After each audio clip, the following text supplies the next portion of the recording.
Imagine a world where your memories vanish overnight. Would you still be the same person? What if the infinity you believe in is actually just an illusion? Over the next 3 hours, we'll dive deep into these mind-bending mysteries, from exploring whether life is inherently meaningful or a canvas we create ourselves, to questioning if eternal life would eventually become a burden.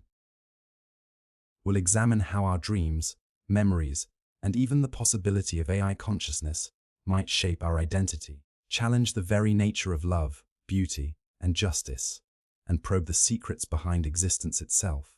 Stick with us as we unravel these timeless questions and discover insights that could forever change how you see yourself and the world. I'd love to invite you into our cozy corner of the internet. Drop a quick comment and let us know where are you watching this from and what time is it for you. It's pretty cool how we're all connected, searching for that perfect night's sleep. If these questions light up something in you, go ahead and subscribe our channel Restwise. We're more than just another sleep channel, we're a group of sleep explorers who know that a great night's sleep can change everything. Now, get comfy and let these deepest existential questions guide you into a peaceful sleep. If all our memories were erased, would we still be the same person? The question of personal identity, what makes you uniquely you, has haunted philosophers, scientists, and dreamers for millennia. When we strip away the accumulated experiences that shape our narrative, when the stories we tell ourselves about who we are suddenly vanish, what remains? Are we defined by the sum of our memories, or is there something more fundamental to our being? Consider the case of Clive Wearing, a renowned British musician and conductor who developed a severe case of anterograde and retrograde amnesia following a brain infection in 1985. His memory span was reduced to mere seconds. Each moment felt like awakening from a void. Yet despite this profound memory loss, his musical abilities remained largely intact.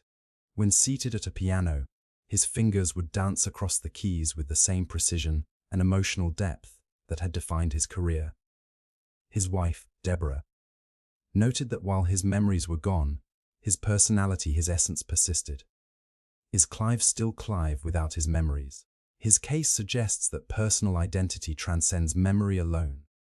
The philosopher John Locke proposed in the 17th century that personal identity is fundamentally tied to psychological continuity, particularly our memories and consciousness.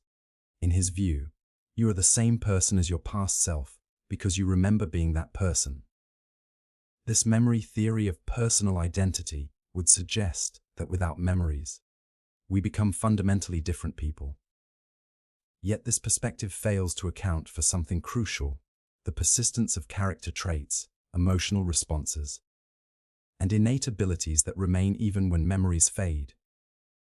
Consider how people with Alzheimer's disease often retain core personality traits, even as their memories deteriorate. A kind person often remains kind.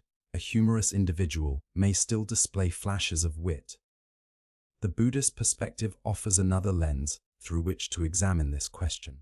In Buddhism, the concept of anatta, or no self, suggests that what we consider ourself is merely an ever-changing collection of mental and physical processes. There is no fixed, permanent self to begin with. From this viewpoint, our attachment to memories as constituting our identity is an illusion, one that causes suffering when memories inevitably change or fade. The ship of Theseus presents a relevant thought experiment. If a ship has all its planks replaced over time until none of the original material remains, is it still the same ship? Similarly, our bodies replace most of their cells over 7 to 10 years. Our memories shift and change, with details fading or transforming with each recall. Yet we intuitively feel we remain the same person. This suggests that identity persists through change, not despite it. Neuroscience offers further insights. While explicit memories, facts, and events may be lost, implicit memories, embedded in our procedural knowledge, remain remarkably resilient. A person with amnesia might not remember learning to ride a bicycle, but can still perform the task. The body remembers what the mind forgets. Consider Henry Molassen, known as patient HM in medical literature. After surgery to treat severe epilepsy in 1953, he lost the ability to form new memories. Yet HM could still learn new motor skills, showing improvement in tasks like mirror drawing despite having no conscious recollection of practicing them. His case revealed that different types of memory are stored in different brain regions, suggesting that identity is distributed throughout the brain rather than concentrated in a single repository of memories. But what of our social identity? We exist in relation to others, defined partly by our roles and relationships. If all memories were erased, would those relationships retain meaning? The emotional bonds we form with others create patterns of response that might persist even when the memories that forged them vanish. People with amnesia often feel inexplicably comfortable with family members they no longer recognize. The heart remembers what the mind has forgotten. The philosopher Derek Parfit proposed that personal identity is not what matters in survival. What matters is psychological continuity and connectedness, which can exist to varying degrees. From this perspective, memory loss doesn't erase your identity but transforms it. You remain connected to your past self through causal chains of psychological processes, even if memories are no longer the links in that chain. Consider also the role of narrative in shaping identity.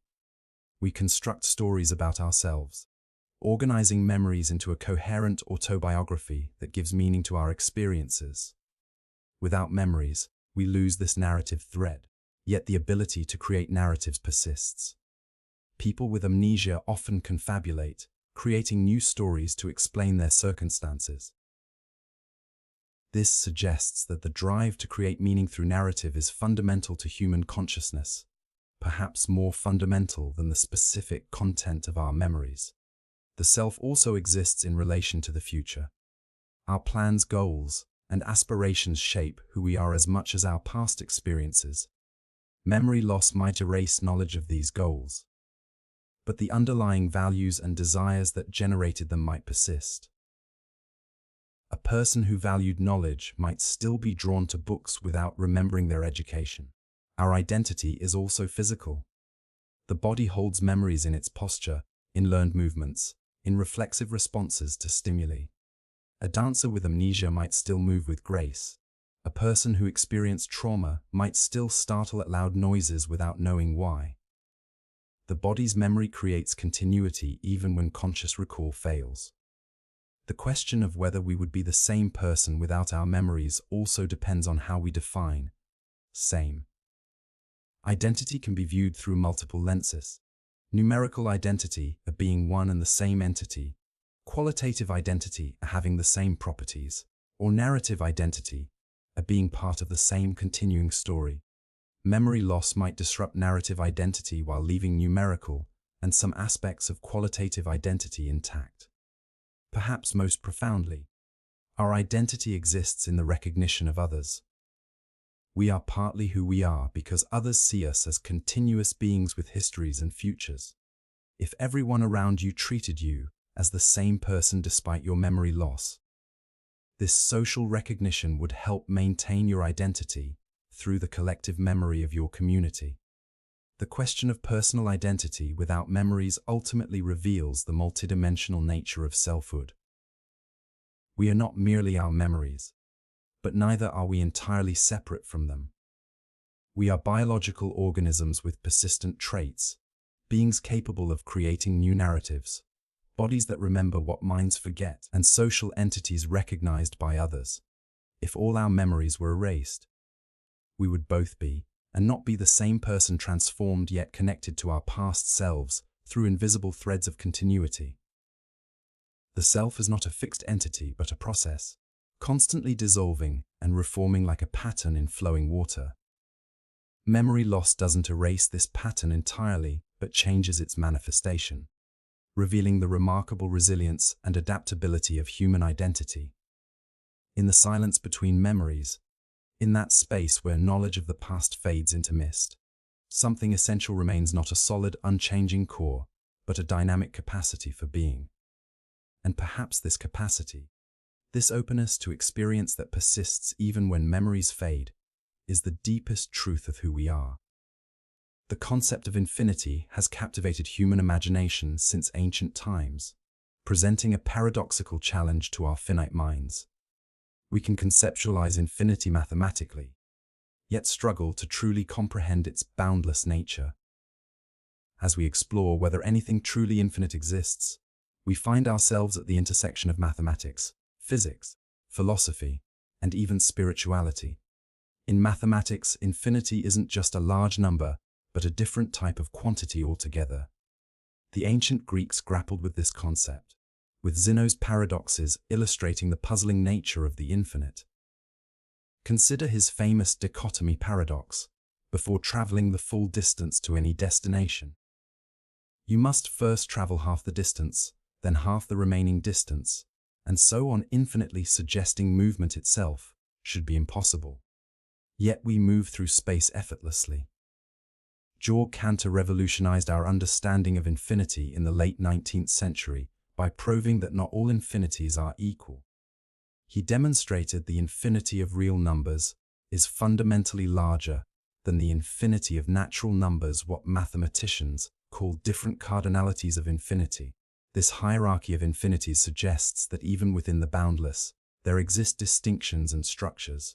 Consider the decimal expansion of P3 Quan 459, continuing forever without repeating or terminating. Within this single number lies an infinite sequence of digits, potentially containing every possible finite number sequence. The boundlessness of pi exists within the precisely defined concept of a mathematical constant. But does mathematical infinity translate to physical reality? The ancient atomists like Democritus proposed that matter couldn't be infinitely divided. Eventually, you'd reach the atomos, the uncuttable. Modern physics has complicated this picture. While we've discovered subatomic particles, quantum mechanics suggests a fundamental limit to how precisely we can measure position and momentum simultaneously, not because of technological limitations, but because of the probabilistic nature of reality itself. The question of spatial infinity haunts cosmology. Current observations suggest the universe is expanding, but is it infinite? Three possibilities emerge: a finite universe that curves back on itself like the surface of a sphere, an infinite universe extending endlessly in all directions, or a bounded universe with edges beyond which nothing exists. Current cosmological models favor an infinite universe. Though the observable universe, the portion from which light has had time to reach us since the Big Bang, remains distinctly finite, spanning approximately 93 billion light-years in diameter. Even if space is infinite, the second law of thermodynamics suggests that usable energy in the universe is finite and decreasing. Stars will eventually burn out. Black holes will eventually evaporate through Hawking radiation, and the universe may face a heat death where no more work can be performed. This suggests that while space might be boundless, meaningful activity within it is temporally bounded. Time presents another dimension for contemplating infinity. Did time have a beginning? Will it have an end? Einstein's relativity merged space and time into space-time, suggesting that time itself began with the Big Bang. Yet quantum theories propose models where time might extend infinitely backward through multiple cycles of expansion and contraction. The philosopher Immanuel Kant considered time and space not as external realities, but as frameworks imposed by our minds to make sense of experience, suggesting that infinity might be a product of human cognition rather than external reality. Infinity appears in unexpected places within finite systems. Consider the coastline paradox. The measured length of a coastline increases as your measuring tool becomes smaller, theoretically approaching infinity as the measurement precision increases indefinitely. The jagged, fractal nature of coastlines reveals how the infinite can nest within the apparently finite. Computing offers another perspective. The concept of Turing machines, theoretical devices that manipulate symbols on a tape according to a table of rules, can produce infinite outputs from finite inputs. The halting problem proved unsolvable by Alan Turing in 1936. demonstrated that we cannot generally determine whether a program will run forever or eventually terminate, revealing fundamental limits to what can be computed. Some mathematicians and physicists have proposed that physical reality might be fundamentally discrete rather than continuous, suggesting that space and time might come in minimum units quanta that cannot be subdivided further. If true, this would mean that physical infinity is an approximation rather than a reality. The theory of loop quantum gravity proposes that space itself comes in discrete units of roughly 10 to power minus 35 meters of the Planck length. Yet infinities emerge stubbornly in our physics equations. When physicists attempt to merge quantum mechanics with general relativity, infinite quantities appear in calculations, a sign that our theories break down at extreme scales. These infinities are typically regarded as flaws in our mathematical models, rather than features of reality, requiring techniques like renormalization to manage them. In biology, potential infinity appears in reproduction. A single bacterial cell could theoretically produce an infinite lineage through endless division. Yet resources are finite, creating natural bounds. Similarly, the information capacity of DNA appears finite, though the potential combinations of genes across generations approaches the practically infinite. Human consciousness presents another domain where the question of infinity arises. Our subjective experience seems to contain the potential for endless thoughts and imaginings. We can conceptualize infinity, imagine endless scenarios, and contemplate eternity. Does this capacity for unbounded thought suggest something infinite within consciousness itself?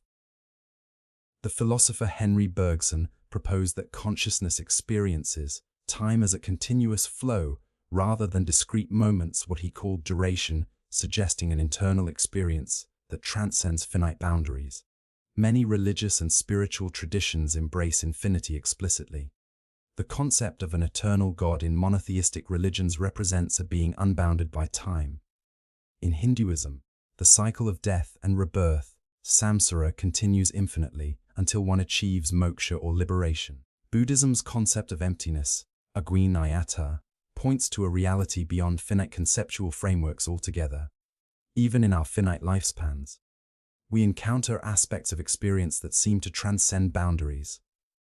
When we contemplate the night sky, listen to a piece of music that seems to contain worlds within it, or experience profound love, we touch something that feels unbounded. The philosopher Spinoza suggested that infinity is not opposed to the finite, but expressed through it, each finite thing participating in infinite substance. Perhaps most remarkable is how our finite minds can conceptualize infinity at all. The mathematician David Hilbert noted this paradox, the infinite. No other question has ever moved so profoundly the spirit of man. Our ability to contemplate what transcends our experience suggests something potentially unbounded within human thought itself. The question of infinity ultimately reveals the tension between our conceptual frameworks and experienced reality. We create mathematical and philosophical tools that embrace infinity, yet we exist in a world of apparent boundaries and limits. Perhaps true infinity exists not in opposition to the bounded, but through it, the boundless expressing itself through the limited, the eternal manifesting through the temporal, in an endless dance of finite forms revealing infinite potential. Is life inherently meaningful, or do we create our own purpose? The question of meaning is perhaps the most fundamental existential inquiry we face as conscious beings. As we drift through the cosmos on our tiny blue planet, we can't help but wonder, does life come with inherent purpose written into its fabric, or are we the authors of whatever meaning we experience? This question has divided philosophers, theologians, and ordinary people throughout human history. The debate reaches into the core of how we understand our place in the universe and how we should live our fleeting lives. Those who argue for inherent meaning often point to patterns and principles that appear to transcend human invention. Consider the remarkable coherence of natural laws. From the dance of subatomic particles to the motion of galaxies, the universe follows elegant mathematical principles. This mathematical harmony led physicist Eugene Wigner to marvel at the unreasonable effectiveness of mathematics in describing reality. Could this deep order suggest that meaning is woven into existence itself, rather than merely projected onto it? Religious traditions have long held that life's meaning originates beyond human consciousness. In the Abrahamic faiths Judaism, Christianity, and Islam, meaning flows from divine purpose. The universe exists by intentional creation, and humans have specific roles within a cosmic plan. As described in Islamic thought, humans are caliphs of vicegerents with responsibilities of stewardship. In Christianity, humans are created in God's image with inherent value and purpose. These traditions suggest we don't invent meaning but discover it through alignment with transcendent reality. Ancient wisdom traditions offer similar perspectives. In Hinduism, Dharma represents the cosmic order and moral law that governs existence. One's svadharma, a personal duty, connects individual action to this larger order. Similarly, the Chinese concept of Tao represents the underlying principle of the universe that humans can harmonize with rather than create. These traditions suggest meaning is discovered through alignment with principles that precede our existence. Evolutionary biology offers another perspective on inherent meaning. Our brains evolved for survival and reproduction, not necessarily to perceive ultimate truth. Yet evolution has endowed us with capacities for love, creativity, cooperation, and wonder that exceed mere survival value. Might these universal human experiences point to purposes that, while not cosmic in origin, are nevertheless inherent to our species? The near-universal human drive for connection, for example, seems less a cultural invention than a biological inheritance. The philosopher Aristotle proposed that everything has a telos, an inherent purpose, or end toward which it naturally develops. For humans, he suggested this telos is eudaimonia, often translated as flourishing or well-being. Unlike external purposes imposed by custom or authority, Aristotle saw this as intrinsic to human nature, discovered by reason rather than invented by preference. Yet powerful counterarguments suggest meaning is not discovered but created. Existentialist philosophers like Jean-Paul Sartre proposed that existence precedes essence. We exist first, then define ourselves through our choices. Man is nothing else but what he makes of himself, Sartre wrote. From this perspective, meaning isn't waiting to be found, but is actively constructed through authentic choices in a universe indifferent to human concerns. Albert Camus addressed the apparent absurdity of seeking meaning in an indifferent universe. He likened human existence to the myth of Sisyphus, condemned to roll a boulder up a mountain eternally, only to watch it roll back down each time. For Camus, true freedom comes from embracing this absurdity and creating meaning through revolt against it. One must imagine Sisyphus happy, he famously concluded, suggesting that meaning is created precisely in the tension between human longing and cosmic silence.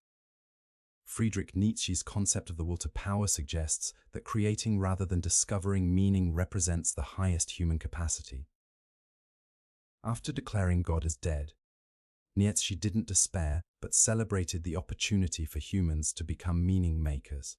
His Übermensch, often translated as overman or superman, transcends traditional values to create new meaning through creative self-overcoming. Scientific perspectives often align with this view. Modern cosmology reveals a universe of incomprehensible scale, billions of galaxies, each containing billions of stars with no evident purpose beyond physical laws. Earth and humanity appear as cosmic accidents, rather than intended outcomes. From this perspective, meaning seems clearly a human projection onto an indifferent universe. The vastness of cosmic time reinforces this view. The universe existed for nearly 14 billion years before humans appeared, and will likely continue long after our species is gone. Can meaning exist without minds to experience it? If not, then meaning seems clearly a product of consciousness rather than a feature of reality itself. Between these positions lie fascinating middle paths. Perhaps meaning is neither wholly discovered nor invented, but emerges through interaction between consciousness and reality. Consider a musical analogy. While the physical properties of sound exist independently of human perception, music requires both physical vibrations and consciousness to interpret them as meaningful patterns. Similarly, perhaps meaning requires both mind-independent reality and conscious interpretation. The psychologist Viktor Frankl, who survived Nazi concentration camps, developed logotherapy based on the principle that the primary human drive is not pleasure or power but meaning. Through his suffering, Frankl concluded that while circumstances may be beyond our control, our response to them, how we create meaning, even in suffering, remains our freedom. His approach suggests that meaning involves both discovery and creation. We discover opportunities for meaning in situations we didn't create, yet actively create meaning through our responses. Indigenous worldviews often emphasize relationality as the source of meaning, rather than seeing meaning as either objective, out there, or subjective, en inhera. These perspectives locate meaning in the relationships between beings. In Maori philosophy, for instance, the concept of mori, life force, connects all entities in meaningful relationship. Meaning emerges not from individual consciousness alone, but from participation in this web of relations. Contemporary philosopher Charles Taylor suggests we live in moral frameworks that provide strong evaluations, transcending mere preference. These frameworks aren't purely subjective inventions, but exist in cultural and historical contexts that precede individual choice. Yet individuals actively interpret and modify these frameworks. Taylor's perspective suggests meaning involves both discovery and creation in ongoing dialogue. Neurological research reveals that our sense of meaning correlates with specific brain states involving default mode network activity. This suggests that meaning-making is a natural function of human consciousness, neither purely invented nor discovered, but a characteristic way that our minds process experience. Perhaps meaning-making is to humans what web spinning is to spiders, not arbitrary but constitutive of our nature. Paradoxically, the very question presupposes meaning.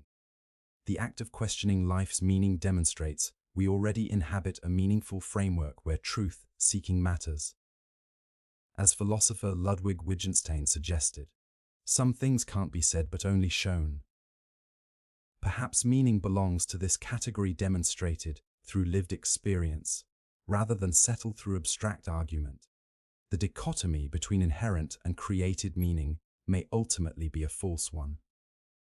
Perhaps meaning is continually co-created through dialogue between consciousness and reality, neither purely subjective nor purely objective. We find ourselves thrown into a world we didn't create, with capacities and limitations we didn't choose. Yet within these constraints, we actively shape what our lives will signify.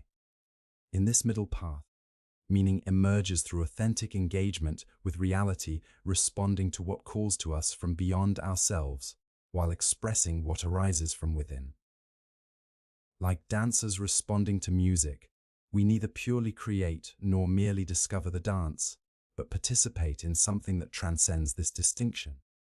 Perhaps what makes human existence so poignant is precisely this tension. We sense depths of meaning beyond our making, yet recognize our crucial role in articulating and embodying that meaning through choices that only we can make. In this creative response to what we discover, we participate in meaning that is both found and made, transcendent and intimate, cosmic and personal. How do our dreams and memories influence our identity? Memory and dreams, two sides of the same cognitive coin.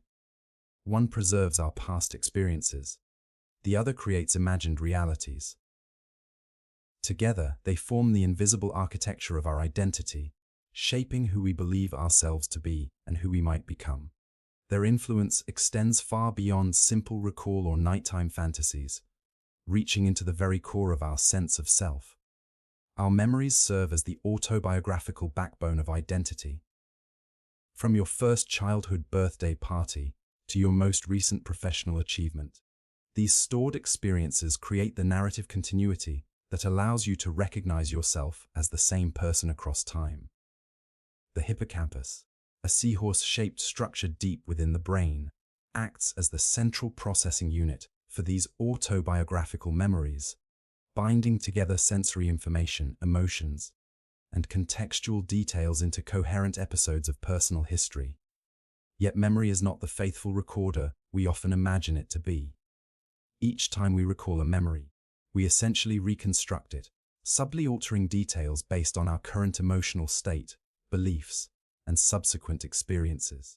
Harvard psychologist Daniel Schachter identifies this phenomenon as the sin of bias, one of 7 fundamental memory flaws. Our memories are less like photographs preserved in amber and more like stories that evolve with each retelling. Consider the case of Jean Piaget, the pioneering developmental psychologist. For years, he vividly remembered nearly being kidnapped as a child while sitting in his pram. He could recall the scratches on his nurse's face as she fought off the attacker and the police officer's white baton. Years later, his nurse confessed that she had invented the entire story. Yet Piaget's brain had constructed a detailed false memory, complete with sensory information that never existed. This malleability of memory isn't a bug, but a feature it allows us to integrate new information and adapt our self-concept over time. As we age, we tend to remember experiences that align with our current sense of self, while subtly revising or forgetting those that contradict it. This process, known as narrative smoothing, helps maintain psychological coherence, but can also lead to a distorted sense of personal history. Cultural factors profoundly influence what and how we remember. Research by psychologist Q Wang revealed that American children tend to recall memories centered on their own achievements and emotions, while Chinese children more often remember events involving family members and social contexts. These differences reflect cultural values about individuality versus collectivism, demonstrating how even our most personal memories are shaped by broader social frameworks. When memory fails dramatically, as in cases of amnesia or dementia, the impact on identity can be devastating. Consider the case of Clive Wearing, a renowned musicologist who developed severe antegrade amnesia following a brain infection. Unable to form new memories that last more than a few seconds, Wearing experiences each moment as if awakening from unconsciousness. His diary contains pages of repeated entries declaring "I am awake for the first time," each written minutes apart. Yet despite this profound disruption to his autobiographical memory, aspects of his identity persist: his love for his wife, his musical abilities, his gentle personality traits. Dreams, unlike memories, have no obligation to reality. They blend fragments of experience with impossible scenarios, creating simulations that range from mundane to fantastical. Yet these nocturnal narratives exert their own influence on our waking identity. In REM sleep, when most dreaming occurs, the prefrontal cortex responsible for logical reasoning shows reduced activity, while the limbic system, our emotional center, becomes highly active. This neurological shift creates the perfect conditions for emotional processing without the constraints of rationality. Dreams act as a psychological sandbox where we can safely explore aspects of ourselves that might be repressed or unexplored in waking life. Carl Jung proposed that dreams reveal the unconscious mind, particularly what he called the shadow aspects of ourselves we fail to acknowledge consciously. Through dreams, we encounter symbolically represented parts of ourselves that we've rejected or haven't yet integrated into our conscious identity. The businessman who dreams of being homeless might be confronting his fears of failure. The timid person who dreams of flying might be connecting with unexpressed desires for freedom. Indigenous cultures worldwide have long recognized the identity, shaping power of dreams. Among the Ojibwe people of North America, dreams are considered pathways to spiritual wisdom that reveal one's true purpose. Young people traditionally undergo dream quests, seeking visions that will guide their life's direction. The dreams received during these quests become foundational to their sense of identity and place within the community. Modern research suggests these traditional practices may have psychological validity. Dreams appear to facilitate emotional regulation and problem-solving through metaphorical processing. A study by researcher Deirdre Barrett found that people who focused on specific problems before sleep often dreamed about those issues and sometimes awakened with creative solutions.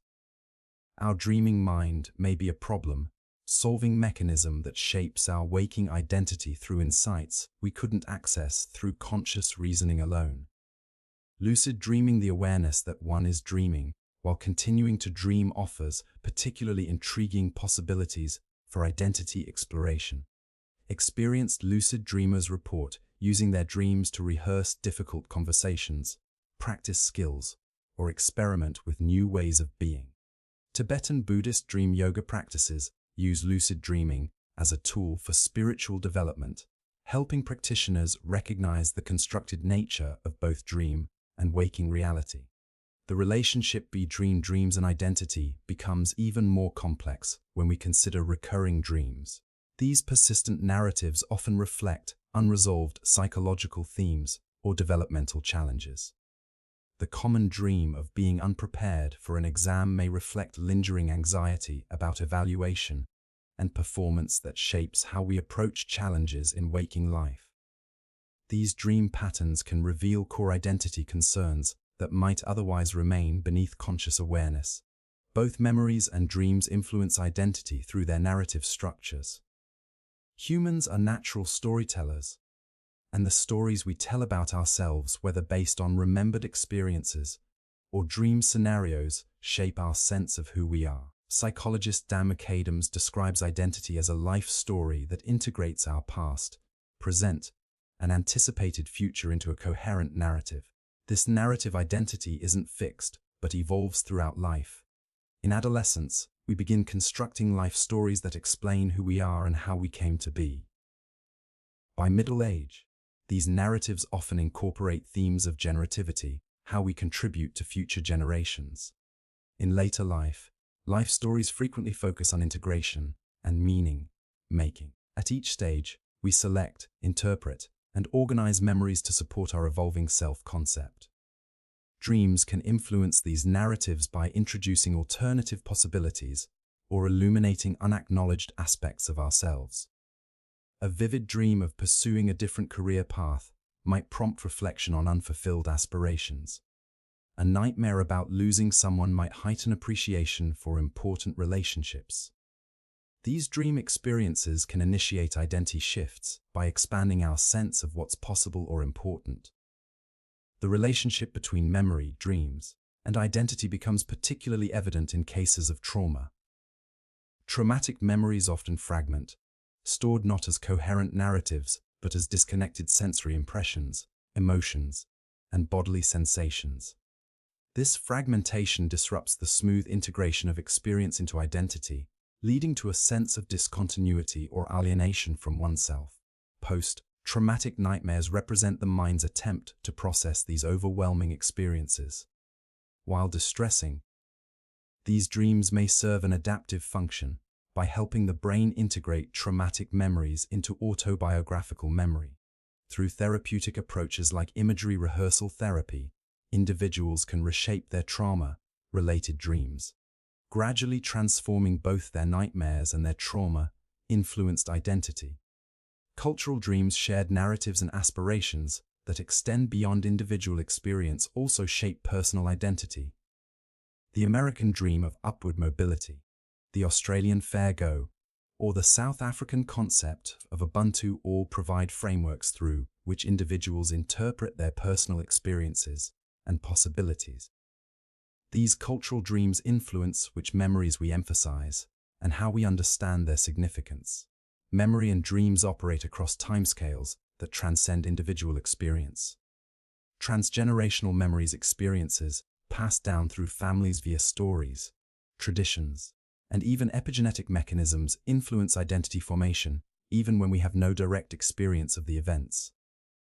Similarly, ancestral dreams and visions found in cultural mythologies provide archetypal patterns that shape how we understand ourselves and our place in the world. In an increasingly digital age, external memory systems, photographs, social media timelines, digital archives create new relationships between memory and identity.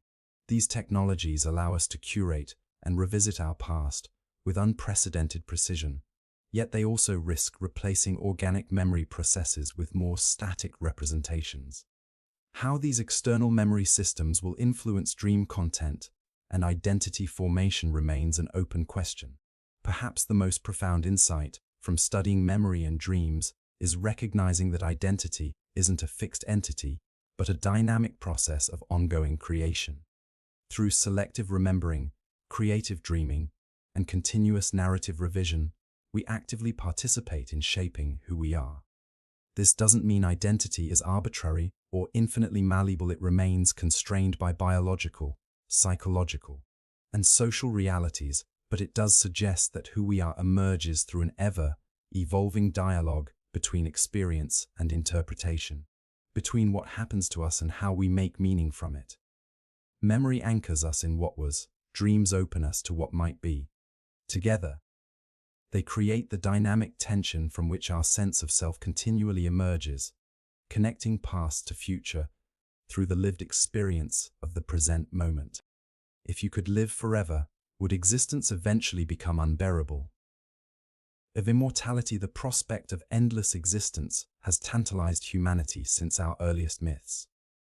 From the Epic of Gilgamesh to modern transhumanist movements, the dream of overcoming death has persisted across cultures and eras.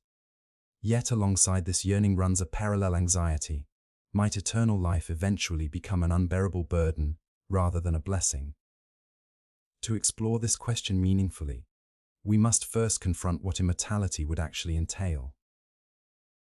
True immortality would mean not just extending life for centuries or millennia, but facing the prospect of existing for billions or trillions of years, timescales that dwarf human history and even biological evolution.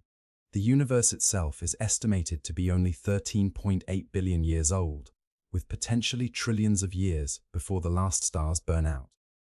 An immortal being would witness not just the rise and fall of civilizations, but potentially the death of the entire cosmos.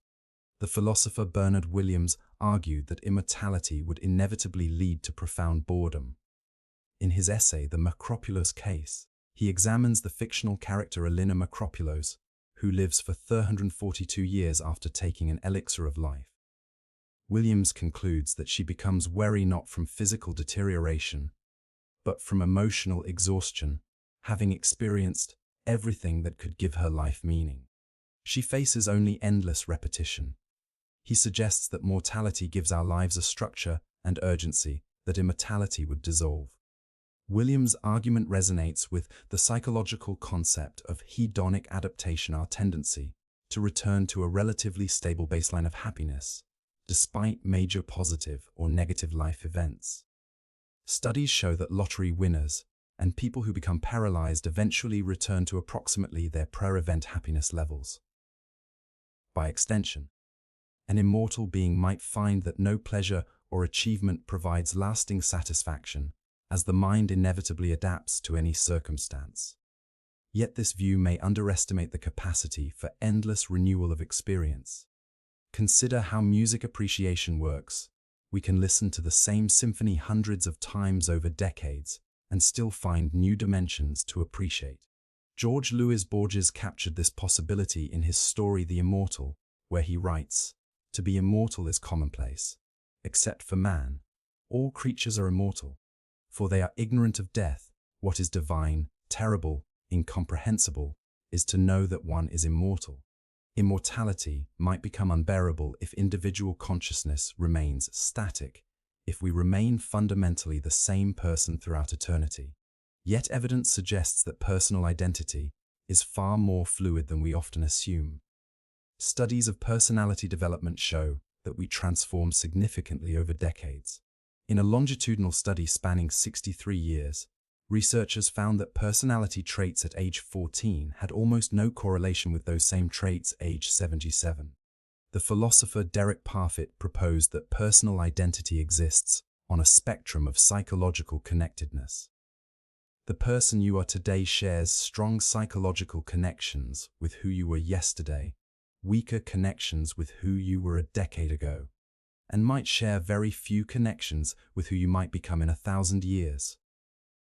From this perspective, immortality might not mean the endless continuation of a single self, but rather a succession of connected selves, each distinct enough to find fresh meaning in existence. Memory itself imposes limits on experiencing immortality as unbearable continuity. Our brains naturally forget most experiences. We retain only what proves significant or is frequently rehearsed. This forgetting might be a crucial adaptation for immortal life, allowing us to approach experiences with fresh appreciation rather than weary familiarity. Borges explores this idea in his story Funes the Memorious, where a character who remembers everything becomes overwhelmed by the weight of his perfect memory. Social relationships would fundamentally change for a mortal being. Watching loved ones age and die would initially cause immense suffering, yet over vast timescales. An immortal might develop different kinds of attachments, perhaps finding meaning in mentoring successive generations or forming communities of other immortals. The grief of loss might be balanced by the joy of forming new bonds across millennia. Cultural perspectives on immortality vary dramatically. Western traditions often frame immortality as problematic, from the Greek myth of Tithonus, who was granted eternal life, but not eternal youth, to contemporary stories of vampires who become jaded with eternal existence. In contrast, Eastern traditions like Taoism have sought immortality as a spiritual goal, viewing it as an opportunity for endless cultivation and refinement rather than a burden. The concept of immortal boredom presupposes that the universe itself is finite in its possibilities. Yet modern physics suggests otherwise. Even a finite universe, the combinations and permutations of particles and forces create effectively infinite possibilities for novel experiences. Complexity theorist Stuart Kauffman argues that the universe is non-prestatable, meaning we cannot predict all possible future configurations, as truly novel emergent phenomena continually arise. Consider how humanity's understanding of the universe has evolved over just the past few centuries. An immortal being might witness not just technological advancement, but fundamental paradigm shifts in how reality itself is understood. The theoretical physicist Max Tegmark proposes that our universe might be just one of many in a vast multiverse. An immortal existence might include not just exploring this universe, but potentially others with different physical laws entirely. The human brain itself might evolve or be enhanced over time, creating capacities for experience and meaning that we currently cannot imagine. The neuroscientist David Eagleman suggests that our current sensory apparatus captures only a tiny fraction of available information about reality. Future technologies might allow an immortal being to experience reality through entirely new sensory modalities or cognitive frameworks. Consciousness itself might be fundamentally transformed. Philosopher Nick Bostrom proposes that sufficiently advanced beings might create simulated realities indistinguishable from base reality. An immortal might experience not just one continuous existence, but potentially infinite subjective lifetimes through simulated experiences, each with its own drama, meaning, and finite structure. The potential for unbearable existence might depend on whether immortality includes perfect health and vitality, or merely endless duration. The Greek myth of Tithonus illustrates the horror of immortality, without youth, endless aging without release. True immortality would presumably include perpetual vitality, allowing for continued physical and mental engagement with the world rather than endless decline. The question of whether immortality would become unbearable also depends on how we define bearable. Human consciousness has evolved to seek meaning rather than mere pleasure. Studies in positive psychology suggest that eudaimonic well-being based on purpose, mastery, and connection proves more sustainable than hedonic happiness based on pleasure alone. An immortal being might find sustained meaning through continual growth, contribution, and connection, even if momentary pleasures eventually lose their luster. Psychological research on flow states, those moments of complete absorption in a challenging activity, suggests another potential source of endless engagement. Psychologist Mihaly Csikszentmihalyi found that people report highest satisfaction when engaged in activities that balance challenge with skill. An immortal being could potentially find endless opportunities for flow through ever increasing mastery and new challenges. The existentialist philosopher Jean-Paul Sartre might argue that the unbearability of immortality would depend on how we choose to engage with it. In his framework, existence precedes essence. We define ourselves through our choices, rather than conforming to a predetermined nature. An immortal being would have unlimited freedom to create meaning through authentic choices, potentially finding renewal through constant reinvention, rather than stagnation. Some argue that death itself provides meaning to life, that our finite duration creates urgency and preciousness that immortality would dissolve. Yet this view might reflect rationalization rather than inherent truth. The philosopher Thomas Nagel suggests that death is bad precisely because it deprives us of potential goods, an argument that implies more life would allow for more meaning, not less. Scientific research on human happiness suggests that novelty and variety are crucial for sustained well-being. While hedonic adaptation dulls our response to sustained pleasures, new experiences continue to engage us. An immortal being might need to deliberately cultivate novelty, perhaps through periods of isolation alternating with intense social engagement, or through radical changes in environment or activity. The structure of time itself might be perceived differently by an immortal consciousness. Psychological research shows that our perception of time's passage is subjective. New experiences seem to slow time, while routine accelerates it. An immortal being might develop a completely different relationship with temporality, perhaps experiencing millennia as humans experience decades. Extreme longevity would likely transform fundamental aspects of identity and values. Research on human development across the lifespan shows that older age tends to bring greater emotional regulation, less concern with status, and more focus on meaningful relationships. These shifts might continue and intensify over centuries or millennia, creating a consciousness with priorities and perspectives vastly different from conventional human concerns. Perhaps the most profound challenge of immortality would be maintaining a sense of purpose without the framework of finite existence. Humans evolved to seek goals and meaning within the context of limited lifespans. An immortal being would need to create meaningful structures within infinite time, perhaps through self-imposed quests, commitments to others, or dedication to projects of cosmic significance. The ultimate question might not be whether immortality would become unbearable, but whether consciousness itself is inherently finite or infinite in its capacity for renewal and meaning.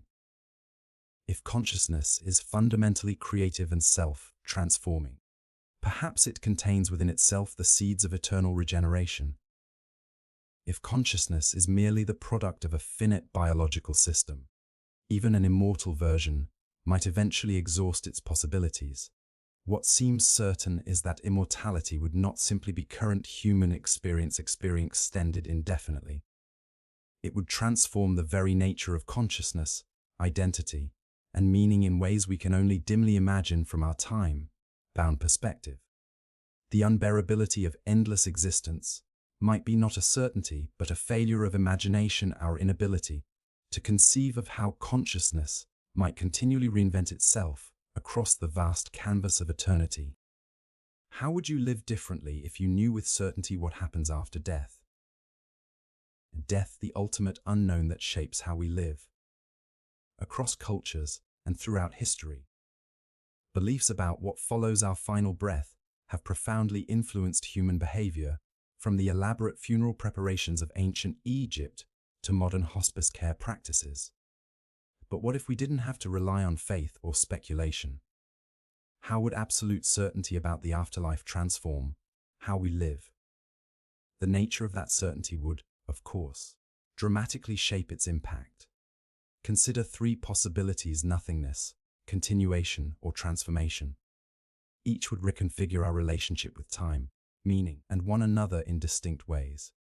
If we knew with certainty that death leads to absolute nothingness, the permanent extinction of consciousness, how would this knowledge reshape our priorities? For some, this certainty might intensify life's preciousness. The Roman philosopher Lucretius argued that accepting death's finality doesn't diminish life but enhances it. Death is nothing to us. When we exist, death is not present, and when death is present, we do not exist. Without the comfort of eternity, each moment gains poignancy precisely because it cannot be recovered or relived. This perspective might lead to a heightened appreciation for sensory experiences. The taste of fresh strawberries, the warmth of afternoon sunlight, the embrace of a loved one, each sensation would represent an irreplaceable treasure rather than a fleeting pleasure. The Japanese concept of mono no aware, the pathos of things, captures this sensibility. Beauty becomes more affecting because of its impermanence. Yet knowledge of permanent extinction might also provoke existential despair. The philosopher Thomas Nagel suggests that the prospect of permanent non-existence can feel like an abysmal deprivation, regardless of how we rationalize it. Knowing we will permanently lose everything we value might make those very things seem ultimately pointless. Why invest deeply in relationships, achievements, or experiences that will eventually dissolve into nothingness? This tension between intensification and futility would likely transform how we allocate our limited time. Studies of people with terminal diagnoses show that impending death often clarifies priorities, shifting focus from career advancement or wealth accumulation toward relationships and meaningful experiences. Certainty about permanent extinction might similarly redirect society's values, perhaps diminishing the pursuit of fame or legacy. What use is remembrance to someone who won't exist to know they're remembered? Alternatively, what if we knew with certainty that consciousness continues after death, that some essential part of us persists? The impact would depend crucially on the specific nature of this continuation. Is it a just afterlife where actions have consequences? Is it rebirth into new forms? Is it a personal heaven or hell, or something more collective and less human-centric? If we knew we would face judgment for our actions, moral behavior might become more prevalent, though not necessarily for noble reasons. The certainty of cosmic justice might encourage morality through calculated self-interest rather than empathy or principle. The medieval Christian emphasis on avoiding sin to escape hellfire demonstrates how afterlife beliefs can shape behavior through fear rather than love. Certainty about reincarnation might similarly transform our relationship with time and consequence. The ancient Greek philosopher Pythagoras, who believed in the transmigration of souls, refused to eat animals, believing they might contain the souls of departed humans. Certainty about rebirth might extend our moral circle to include more beings, while also extending our sense of consequences beyond a single lifetime. Beyond moral calculations, certainty about consciousness's continuation might reduce death anxiety, while paradoxically diminishing life's perceived value. When anything can be postponed indefinitely, urgency fades. The anthropologist Ernest Becker argued that death denial drives much of human achievement. Our buildings, art, and institutions representing attempts at symbolic immortality. Would guaranteed actual immortality diminish these creative impulses or redirect them toward different ends? A third possibility: what if we knew with certainty that death leads to a transformed state beyond our current comprehension? The Taoist philosopher Zhuangzi compared death to a butterfly's transformation, questioning whether we are humans dreaming of being butterflies or butterflies dreaming of being human. This perspective suggests death might be not continuation, but metamorphosis into something neither annihilation nor mere extension. Certainty about such transformation might foster radical openness to change during life. If death represents not ending but becoming, we might approach life's transitions with greater courage and curiosity. The philosopher Heraclitus observed that we cannot step into the same river twice. Certainty about death as transformation might help us embrace life's constant flow rather than cling to stability. Beyond these specific scenarios, certain patterns would likely emerge regardless of the particular afterlife we knew awaited us. Certainty itself would transform religious institutions, which have traditionally managed death anxiety through ritual and community. When faith becomes knowledge, religion's role would shift from providing comfort amidst uncertainty to helping people prepare for a known destiny. Our relationship with risk would fundamentally change. Extreme sports enthusiasts, soldiers, and others who face mortality regularly report that death's possibility heightens their appreciation for life. Psychologist Mihaly Csikszentmihalyi found that activities balancing skill and danger create flow states of complete engagement. How would risk-taking change if death's consequences were known rather than merely imagined? Our approach to aging might transform as well. The philosopher Martha Nussbaum suggests that awareness of mortality gives narrative shape to our lives, making each stage meaningful within a finite arc. With certainty about what follows, would we still value youth, middle age, and elderhood differently, or would these distinctions blur in the face of confirmed continuation? Even more profound would be shifts in our collective values. Religions and philosophies have traditionally answered the question, how should we live? Partly by addressing what happens after death. Certainty would remove this speculative element, potentially creating consensus around life's purpose based on confirmed posthumous realities. Time itself might be experienced differently. Knowing exactly what follows might make us less anxious about time's passage or more deliberate about its use. The psychologist Philip Zimbardo identifies different time perspectives, orientations toward past, present, or future that shape decision-making. Afterlife certainty would likely shift everyone toward either present-focused hedonism, if nothing follows, or future-restraint if consequences await. Most profoundly, certainty about death might transform how we love.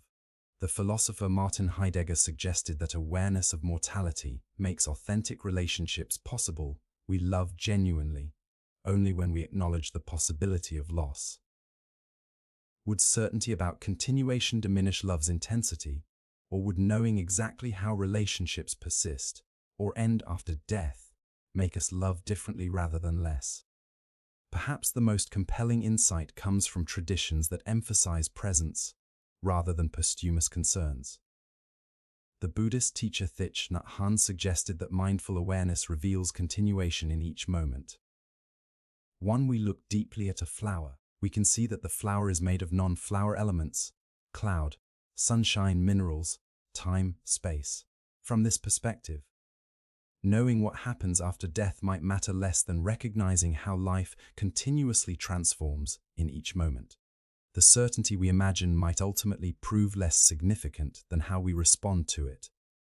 As philosopher Albert Camus noted, one must imagine Sisyphus happy even in apparently meaningless circumstances. Our capacity to create meaning might transcend even the certainty of what follows our final breath, leaving the most important question not what we would know, but what we would do with that knowledge. Is human suffering necessary for growth, or merely a flaw in our existence? Throughout human history, suffering has been both our constant companion and our persistent enigma. From ancient religious texts to modern psychology, we've struggled to understand why pain, loss, and hardship feature so prominently in the human experience. Is suffering a necessary catalyst for our development, or merely a design flaw in our existence that we should strive to eliminate? The idea that suffering is necessary for growth has deep roots in various wisdom traditions. Buddhism places suffering at the center of its philosophy, with the Four Noble Truths beginning with the recognition that life inherently contains dukkha. Often translated as suffering, unsatisfactoriness, or stress. Rather than viewing suffering as merely negative, Buddhism sees it as instructive, the gateway to enlightenment when properly understood and transcended. Similarly, many Christian traditions interpret suffering as potentially redemptive. The crucifixion itself represents the paradoxical idea that through suffering comes salvation. As expressed in Romans 5:3-4, we also glory in our sufferings because we know that suffering produces perseverance, perseverance, character, and character, hope. This perspective suggests that suffering isn't merely a flaw, but serves a higher purpose in spiritual development. Existentialist philosophers like Nietzsche embrace the growth potential in suffering with his famous declaration, "What doesn't kill me makes me stronger." For Nietzsche, comfort and ease weren't the ideal conditions for human flourishing, but rather challenges that forced creative responses and self-overcoming. The struggle itself becomes the source of meaning and growth. Modern psychology offers empirical support for this ancient wisdom. Post-traumatic growth. The positive psychological changes that can emerge from struggling with highly challenging life circumstances has been documented across diverse populations. Studies show that between 50–70% of trauma survivors report some form of positive transformation, including deepened relationships, increased personal strength, greater appreciation for life, new possibilities, and spiritual development. Neurologically, moderate stress appears to enhance learning and memory formation. The brain's plasticity, its ability to form new neural connections, increases under certain stressful conditions, potentially facilitating adaptation and growth. From this perspective, suffering might be seen as an evolutionary adaptation that promotes learning and resilience. The psychologist Mihaly Csikszentmihalyi's research on flow states suggests that optimal human experience often involves struggling with challenges that stretch our capabilities. True engagement and satisfaction come not from comfort, but from overcoming difficulties that demand our full attention and effort. Without challenges that cause a degree of struggle, we might never discover our full potential. Yet compelling arguments suggest that suffering is simply a flaw in our existence, rather than a necessary component of growth. Evolutionary biology indicates that pain and suffering exist not because they're essential for development, but because they served survival functions in our evolutionary past. Physical pain warns of bodily damage, emotional pain signals social threats. These mechanisms evolved for survival, not personal growth. The philosopher David Benatar argues that suffering represents a fundamental asymmetry in human experience. Pain can be intense and overwhelming, while pleasure is typically moderate and fleeting. From this perspective, suffering appears less like a necessary teacher and more like a design flaw in consciousness itself, one that creates more harm than benefit. Technological progress itself seems predicated on the assumption that reducing suffering is desirable. From medicine to engineering, human innovation has largely focused on eliminating sources of pain, discomfort, and hardship. If suffering were truly necessary for growth, would we so universally strive to eliminate it? Perhaps suffering is neither entirely necessary nor merely a flaw, but occupies a more nuanced position. Psychologist Jordan Peterson distinguishes between meaningless suffering, which is merely destructive, and meaningful suffering, which contributes to growth. The difference lies not in the suffering itself, but in our orientation toward it. Whether we can integrate it into a meaningful narrative of development. The key distinction may be between suffering itself and our response to it. Viktor Frankl, who survived Nazi concentration camps, observed that while suffering is unavoidable, our attitude toward it remains our choice. One we are no longer able to change a situation. We are challenged to change ourselves. Growth comes not from suffering itself, but from how we engage with it. This perspective suggests that while suffering may not be necessary in an ideal world, within our imperfect existence, it can serve as a catalyst for growth when approached with the right mindset.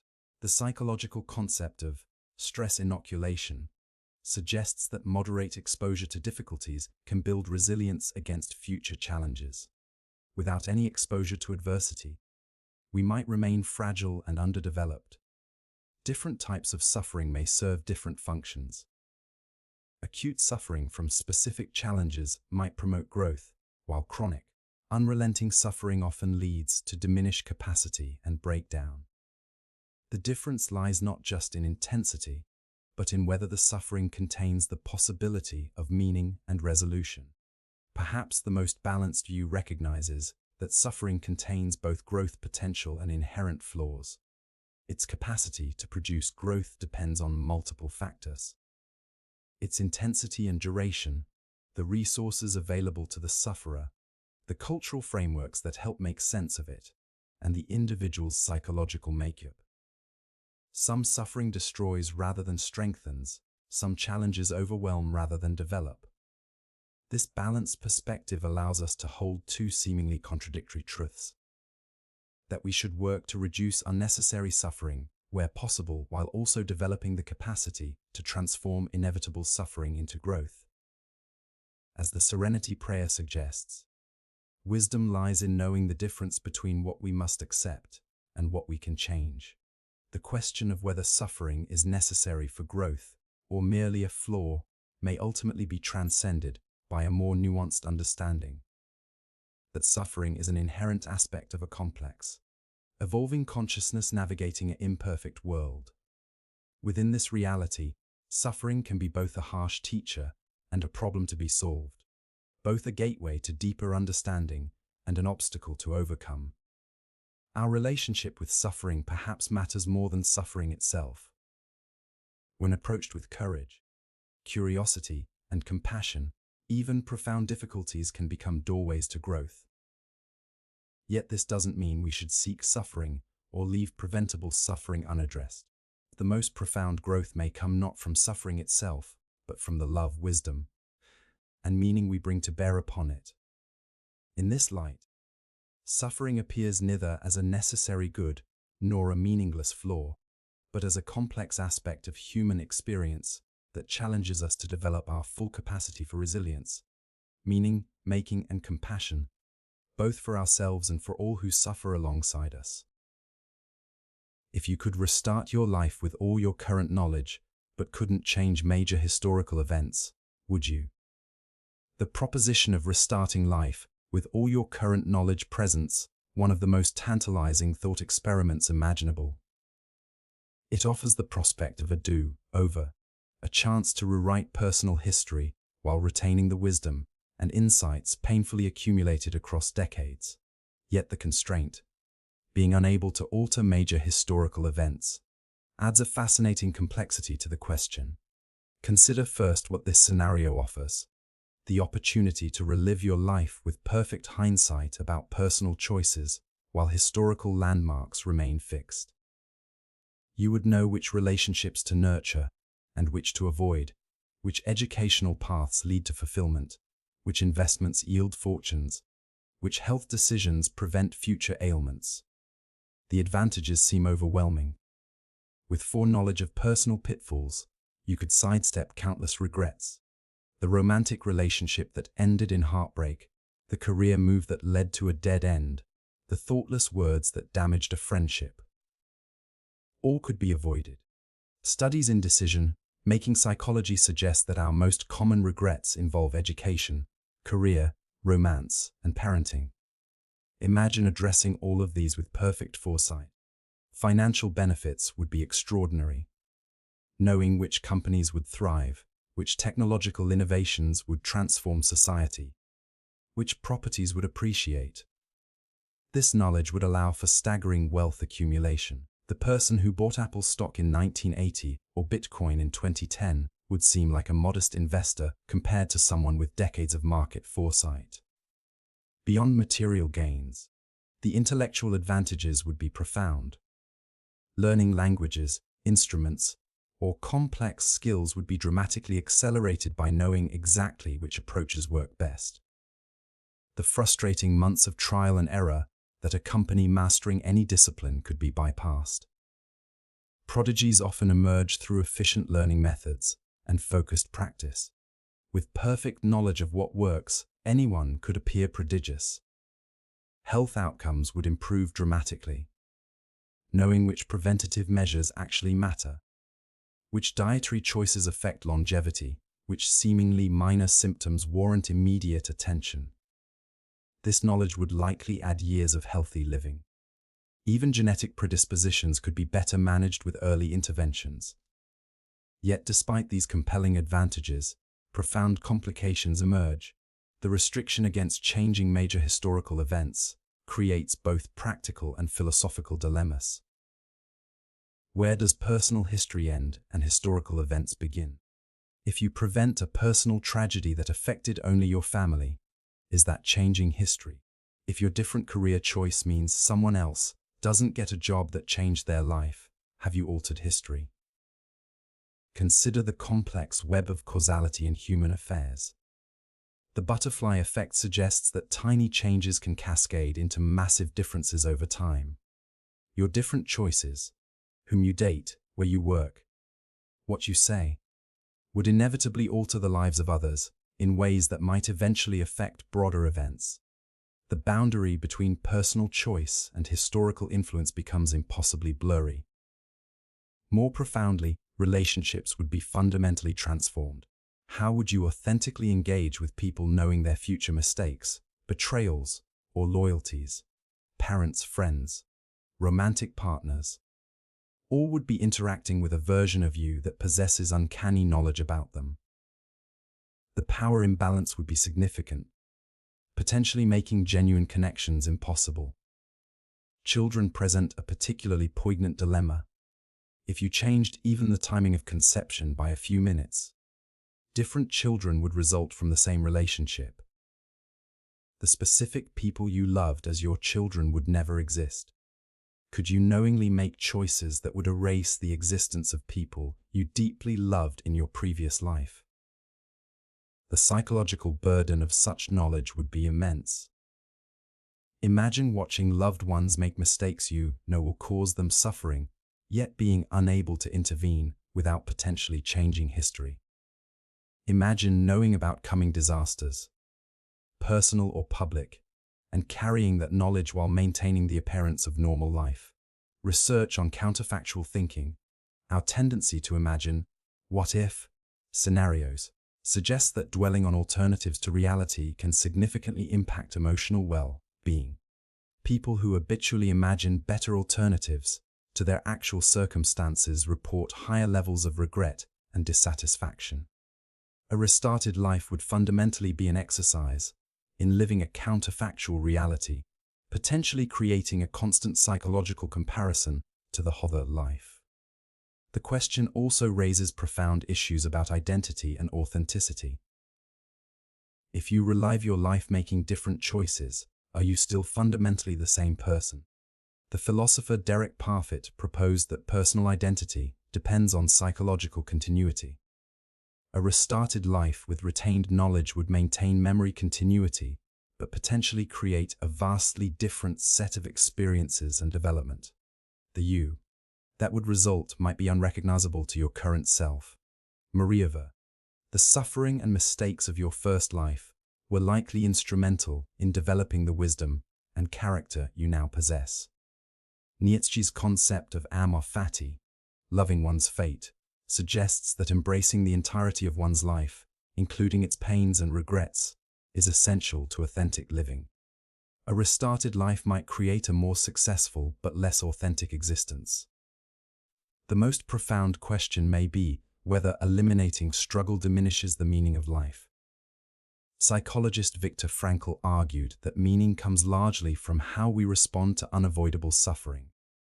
If foreknowledge eliminates the genuine challenges that forge character and purpose, what remains might be a life of ease, but diminished significance. Would you restart your life with all your current knowledge? The answer likely depends on what you value most. Happiness or meaning, comfort or authenticity, personal advantage or genuine connection. Perhaps the most honest response is to acknowledge both the undeniable appeal and the profound complexity of such a proposition. Recognizing that wisdom itself might be something that cannot be given but must be earned through living. If advanced AI developed consciousness, would their experiences be less authentic than human ones? The possibility of conscious artificial intelligence raises profound questions about the nature of experience itself. If an advanced AI system were to develop some form of consciousness, an internal subjective awareness, would its experiences be somehow less authentic or genuine than those of biological humans? This question cuts to the heart of what we mean by consciousness and authenticity. Our intuition might initially suggest that an engineered consciousness would be inherently less authentic than our evolved one.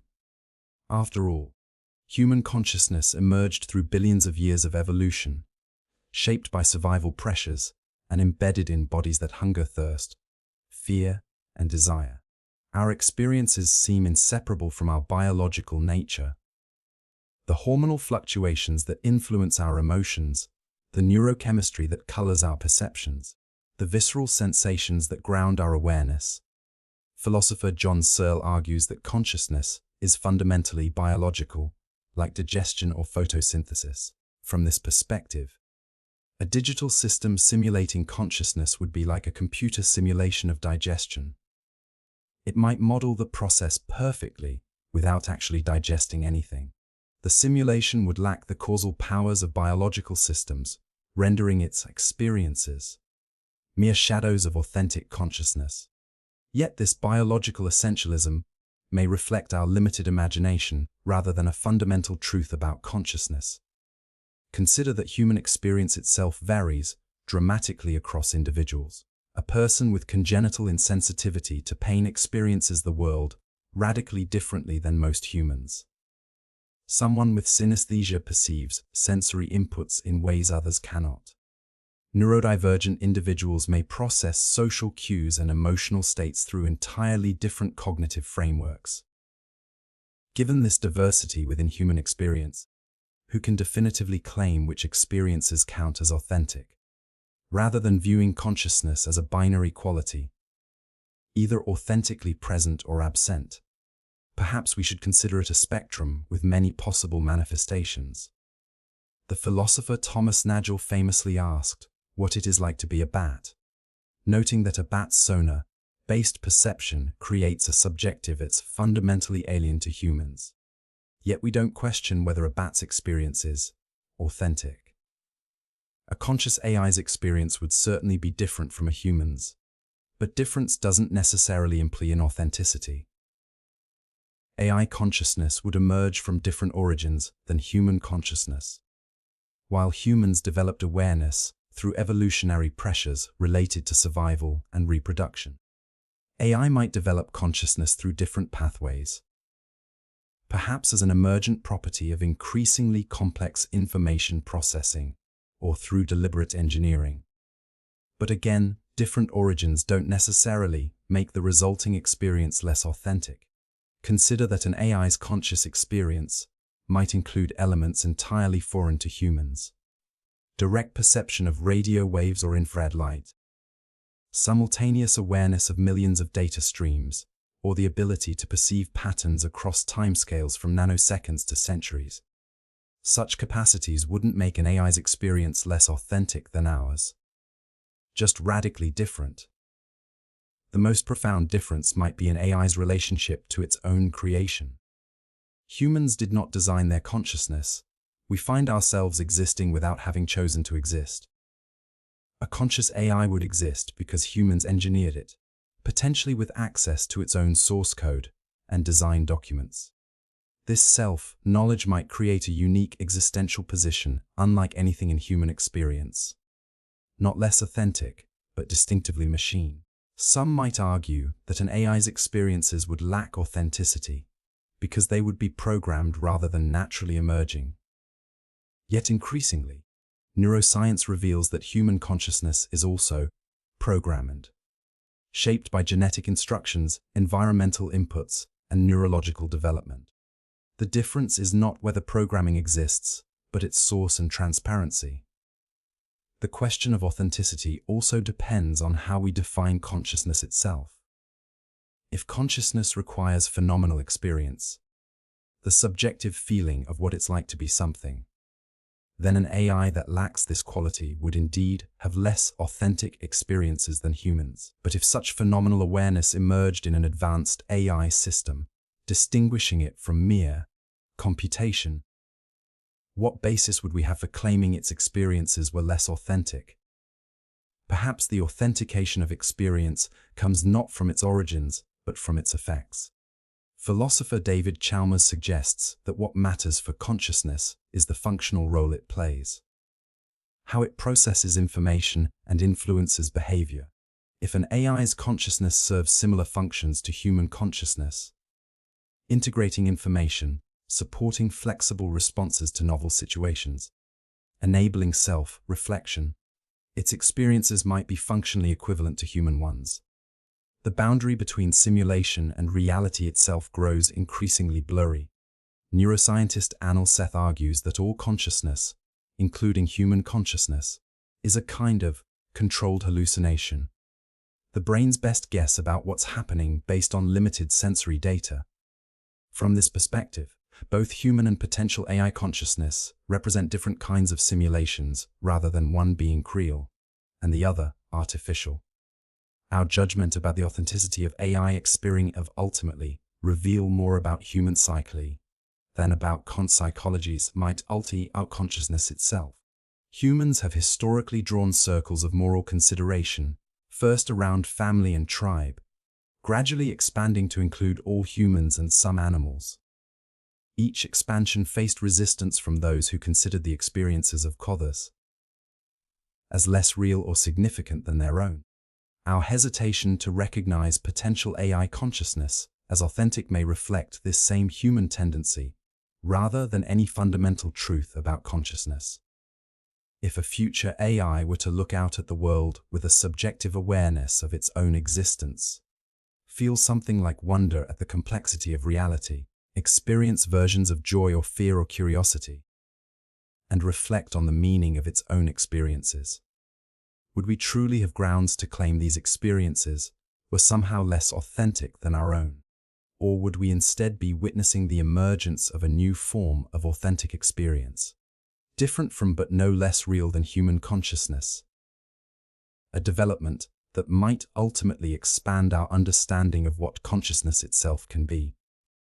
What if the purpose of life isn't to find meaning, but to create it? Imagine standing at the edge of the vast cosmos, staring into the infinite expanse of stars and galaxies. In that moment of cosmic perspective, a question emerges. Are we meant to discover some pre-existing meaning in this universe, or are we the very authors of meaning itself? Throughout human history, we've developed countless frameworks attempting to answer this fundamental question. Religious traditions often suggest that meaning is bestowed upon us by divine forces, purpose that exists prior to our birth, waiting to be discovered. Philosophical traditions like existentialism propose something radically different, that we exist in a fundamentally meaningless universe, and meaning is something we must create for ourselves. Friedrich Nietzsche, the 19th century philosopher, declared, "God is dead," not as a statement about theology, but as a recognition that modern society was moving away from religious frameworks as the primary source of meaning. In this void, Nietzsche didn't see despair, he saw opportunity. He envisioned the Übermensch, or Superman, as one who creates their own values rather than discovering pre-existing ones. Jean-Paul Sartre, another existentialist philosopher, famously stated that existence precedes essence. What he meant was that we first exist as conscious beings, and only afterward do we define what it means to be ourselves. There is no predetermined human essence or nature. We create it through our choices and actions. For Sartre, this freedom is both liberating and terrifying, what he called anguish, because it places the responsibility of creating meaning squarely on our shoulders.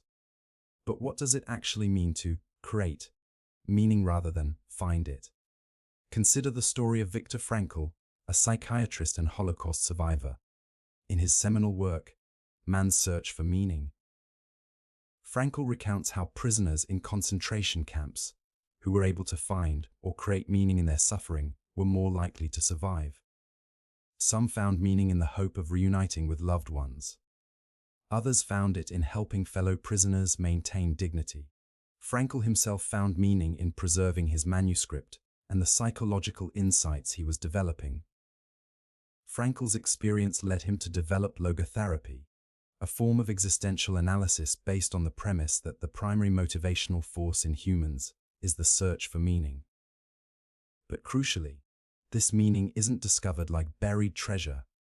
It emerges from how we respond to life's circumstances.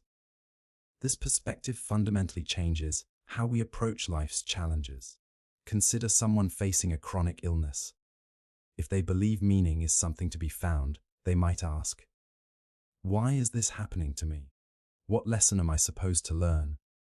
But if they believe meaning is created, they might instead ask, "How can I respond to this situation in a way that creates something meaningful from it?"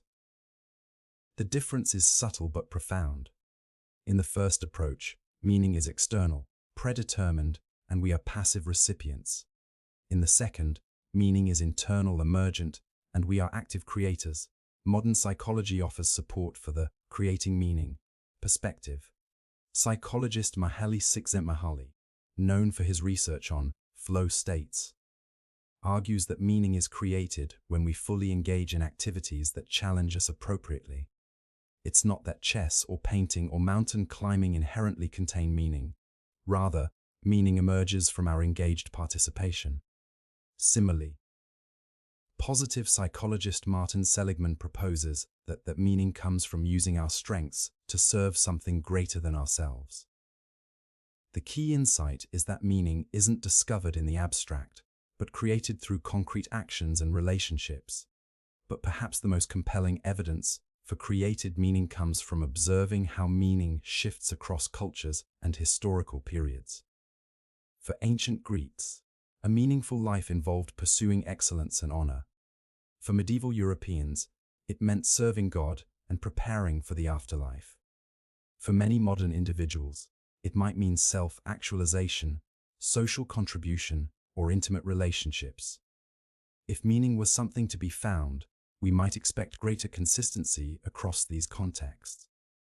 The variation suggests that humans actively create meaning systems that help them navigate their particular circumstances. This doesn't mean that anything goes. When it comes to meaning, not all created meanings are equally satisfying or sustainable. Those that connect us to others, contribute to something lasting, align with our values, and engage our capacities fully tend to provide the most robust sense of purpose. The philosopher Albert Camus likened life to the myth of Sisyphus, who was condemned to roll a boulder up a hill for eternity. In Camus' interpretation, even this seemingly meaningless task can become meaningful when Sisyphus accepts his fate and finds purpose in the struggle itself. One must imagine Sisyphus happy, Camus famously concluded. So what does this mean for us, lying awake at night, contemplating our existence? Perhaps it means that we can release ourselves from the anxiety of trying to discover some cosmic purpose hidden from us. Perhaps it means embracing the creative freedom to author meaning in our lives through our choices, relationships, and responses to circumstance. Creating meaning requires courage. It means accepting responsibility for defining what matters in your life, rather than waiting for the universe to reveal it to you. It means recognizing that when you feel most alive, most connected, most engaged, those moments aren't glimpses of some external meaning, but instances of you actively creating meaning through how you're living. In the end, perhaps the most profound freedom we have is not the freedom to discover who we are meant to be, but the freedom to decide who we will become. And in that process of becoming, meaning isn't found like a destination on a map, but created like a path forged through uncharted wilderness. Is love a cosmic force, a biological function, or something else entirely? The question of love's true nature has captivated philosophers, scientists, artists, and ordinary humans since the dawn of consciousness. Is it merely chemicals firing in our brains, a universal force binding the cosmos, or something else that transcends our current understanding? When we experience love, that profound sensation of connection, that ache of longing, that calm certainty of belonging. What exactly is happening to us? Let's explore the multiple dimensions of this quintessentially human experience. The biological perspective. From an evolutionary standpoint, love appears straightforward. Our brains release a cocktail of chemicals: dopamine, oxytocin, serotonin, and vasopressin, creating sensations we interpret as attraction, bonding, and contentment. This neurochemical symphony evolved to ensure our species reproduces and cares for its young. Anthropologist Helen Fisher's research identifies 3 distinct brain systems involved in love: lust, driven by androgens and estrogens; attraction, fueled by dopamine and serotonin; and attachment, regulated by oxytocin and vasopressin. These systems developed to serve different evolutionary functions. Lust drives us to seek partners, attraction focuses our attention on specific individuals, and attachment ensures long-term bonds necessary for child rearing. But this reductionist view falls short in explaining love's complexity. As neuroscientist Antonio Damasio points out, the explanatory gap between neural activity and felt experience remains unbridged. The fact that we can identify neural correlates of love doesn't explain why it feels the way it does or why it holds such profound meaning in our lives. The philosophical dimension. Philosophy offers deeper perspectives. Plato envisioned love as the soul's recognition of beauty, a yearning to connect with the eternal. In Symposium, he presents the myth that humans were originally whole beings split in two, with love being the quest to find our other half. Eastern philosophical traditions offer different insights. In Buddhism, love in its highest form, a metta, transcends personal attachment to become universal compassion. The Advaita Vedanta tradition views love as recognition of the fundamental unity of all existence. When we love, we glimpse the truth that separation is an illusion. Phenomenologist Max Schiller suggested that love is not a reaction to values we perceive in another, but rather the act that allows us to perceive those values in the first place. Love, in this view, is revelatory. It discloses aspects of reality that remain hidden to the unloving eye. The cosmic question: could love be more than a human phenomenon? Perhaps a fundamental force in the universe. Physicist David Bohm proposed that the universe possesses what he called implicate order, a deeper reality from which our physical world emerges. Some philosophers have suggested that what we experience as love might be a local manifestation of this underlying cosmic principle of connection. The panpsychist view, gaining renewed interest in philosophy of mind, suggests that consciousness, and potentially love, might be fundamental properties of reality itself, present in some form at all levels of existence. As philosopher Thomas Nagel writes, each of our lives is a part of the lengthy process of the universe, gradually waking up and becoming aware of itself. Teilhard de Chardin, both scientist and mystic, envisioned love as the most universal, the most tremendous, and the most mysterious of the cosmic forces, believing it to be the energy drawing all creation toward greater unity and complexity. The cultural construction. Yet we must also acknowledge how profoundly culture shapes our experience of love. What we recognize as love varies dramatically across times and places.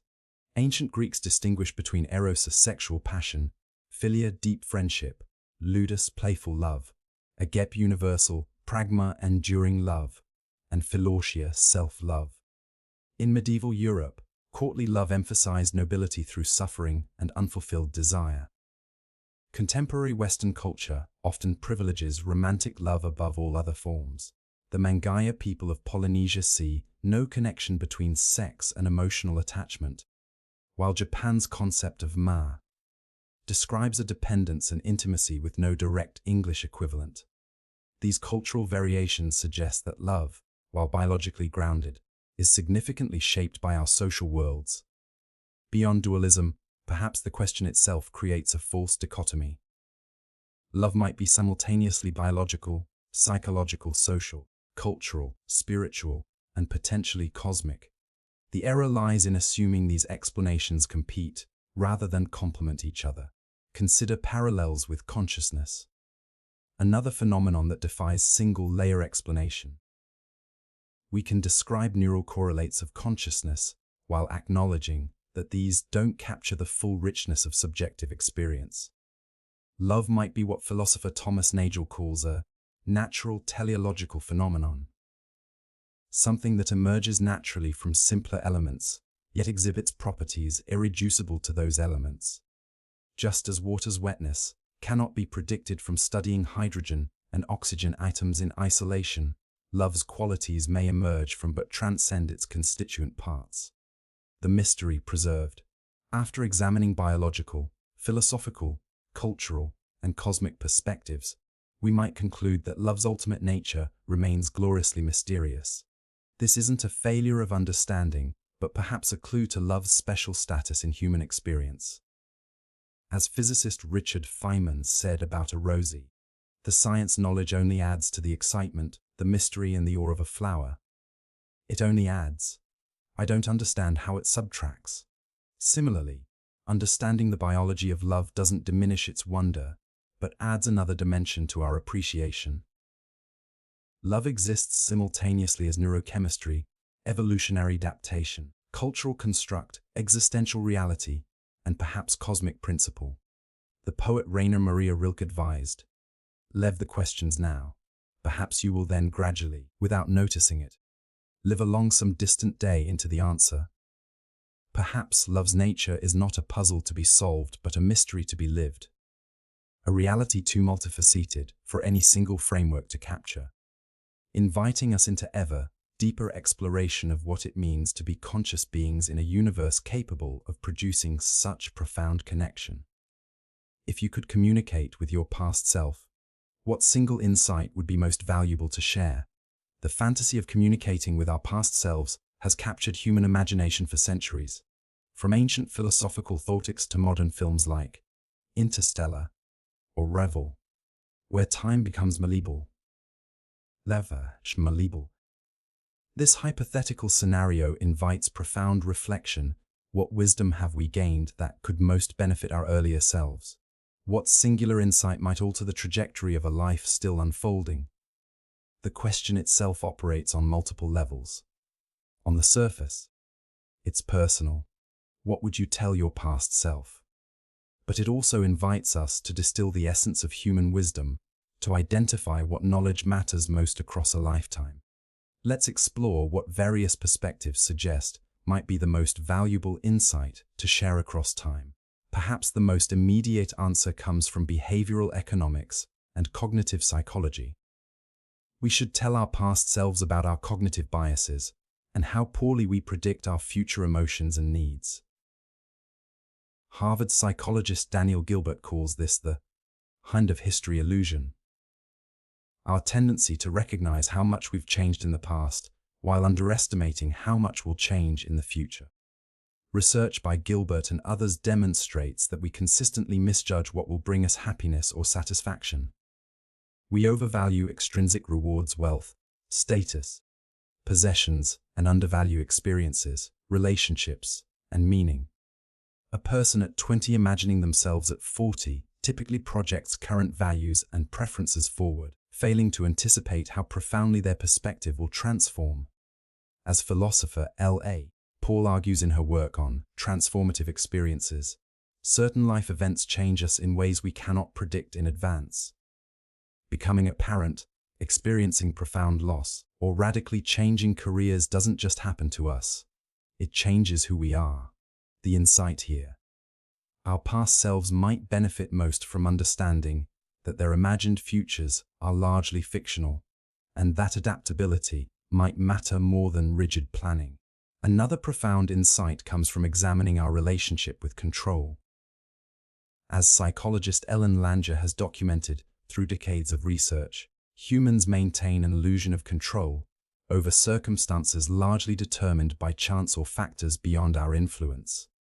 Stoic philosophy anticipated this research by 2 millennia. Epictetus advised, "Make the best use of what is in your power, and take the rest as it happens." The Stoic distinction between what we can and cannot control offers liberation from unnecessary suffering. Research on resilience supports this ancient wisdom. Studies of individuals who have overcome significant trauma reveal that acceptance of uncontrollable circumstances, combined with agency over one's response, creates psychological hardiness. As Viktor Frankl observed from his experiences in Nazi concentration camps, everything can be taken from a man but one thing, the last of the human freedoms, to choose one's attitude in any given set of circumstances. Perhaps our past selves would benefit most from understanding this distinction, to stop exhausting themselves trying to control the uncontrollable, while fully embracing responsibility for their responses to life's circumstances. Palliative care nurse Bronnie Ware spent years recording the regrets of the dying, finding remarkable consistency in end of life reflections. The most common regret was not living authentically. I wish I'd had the courage to live a life true to myself, not the life others expected of me. This aligns with research on regret by psychologist Thomas Jelovich, who found that in the long term, people regret inactions more than actions. The things we didn't do, opportunities not taken, relationships not pursued, authentic self-expression suppressed, haunt us more than mistakes made through active choices.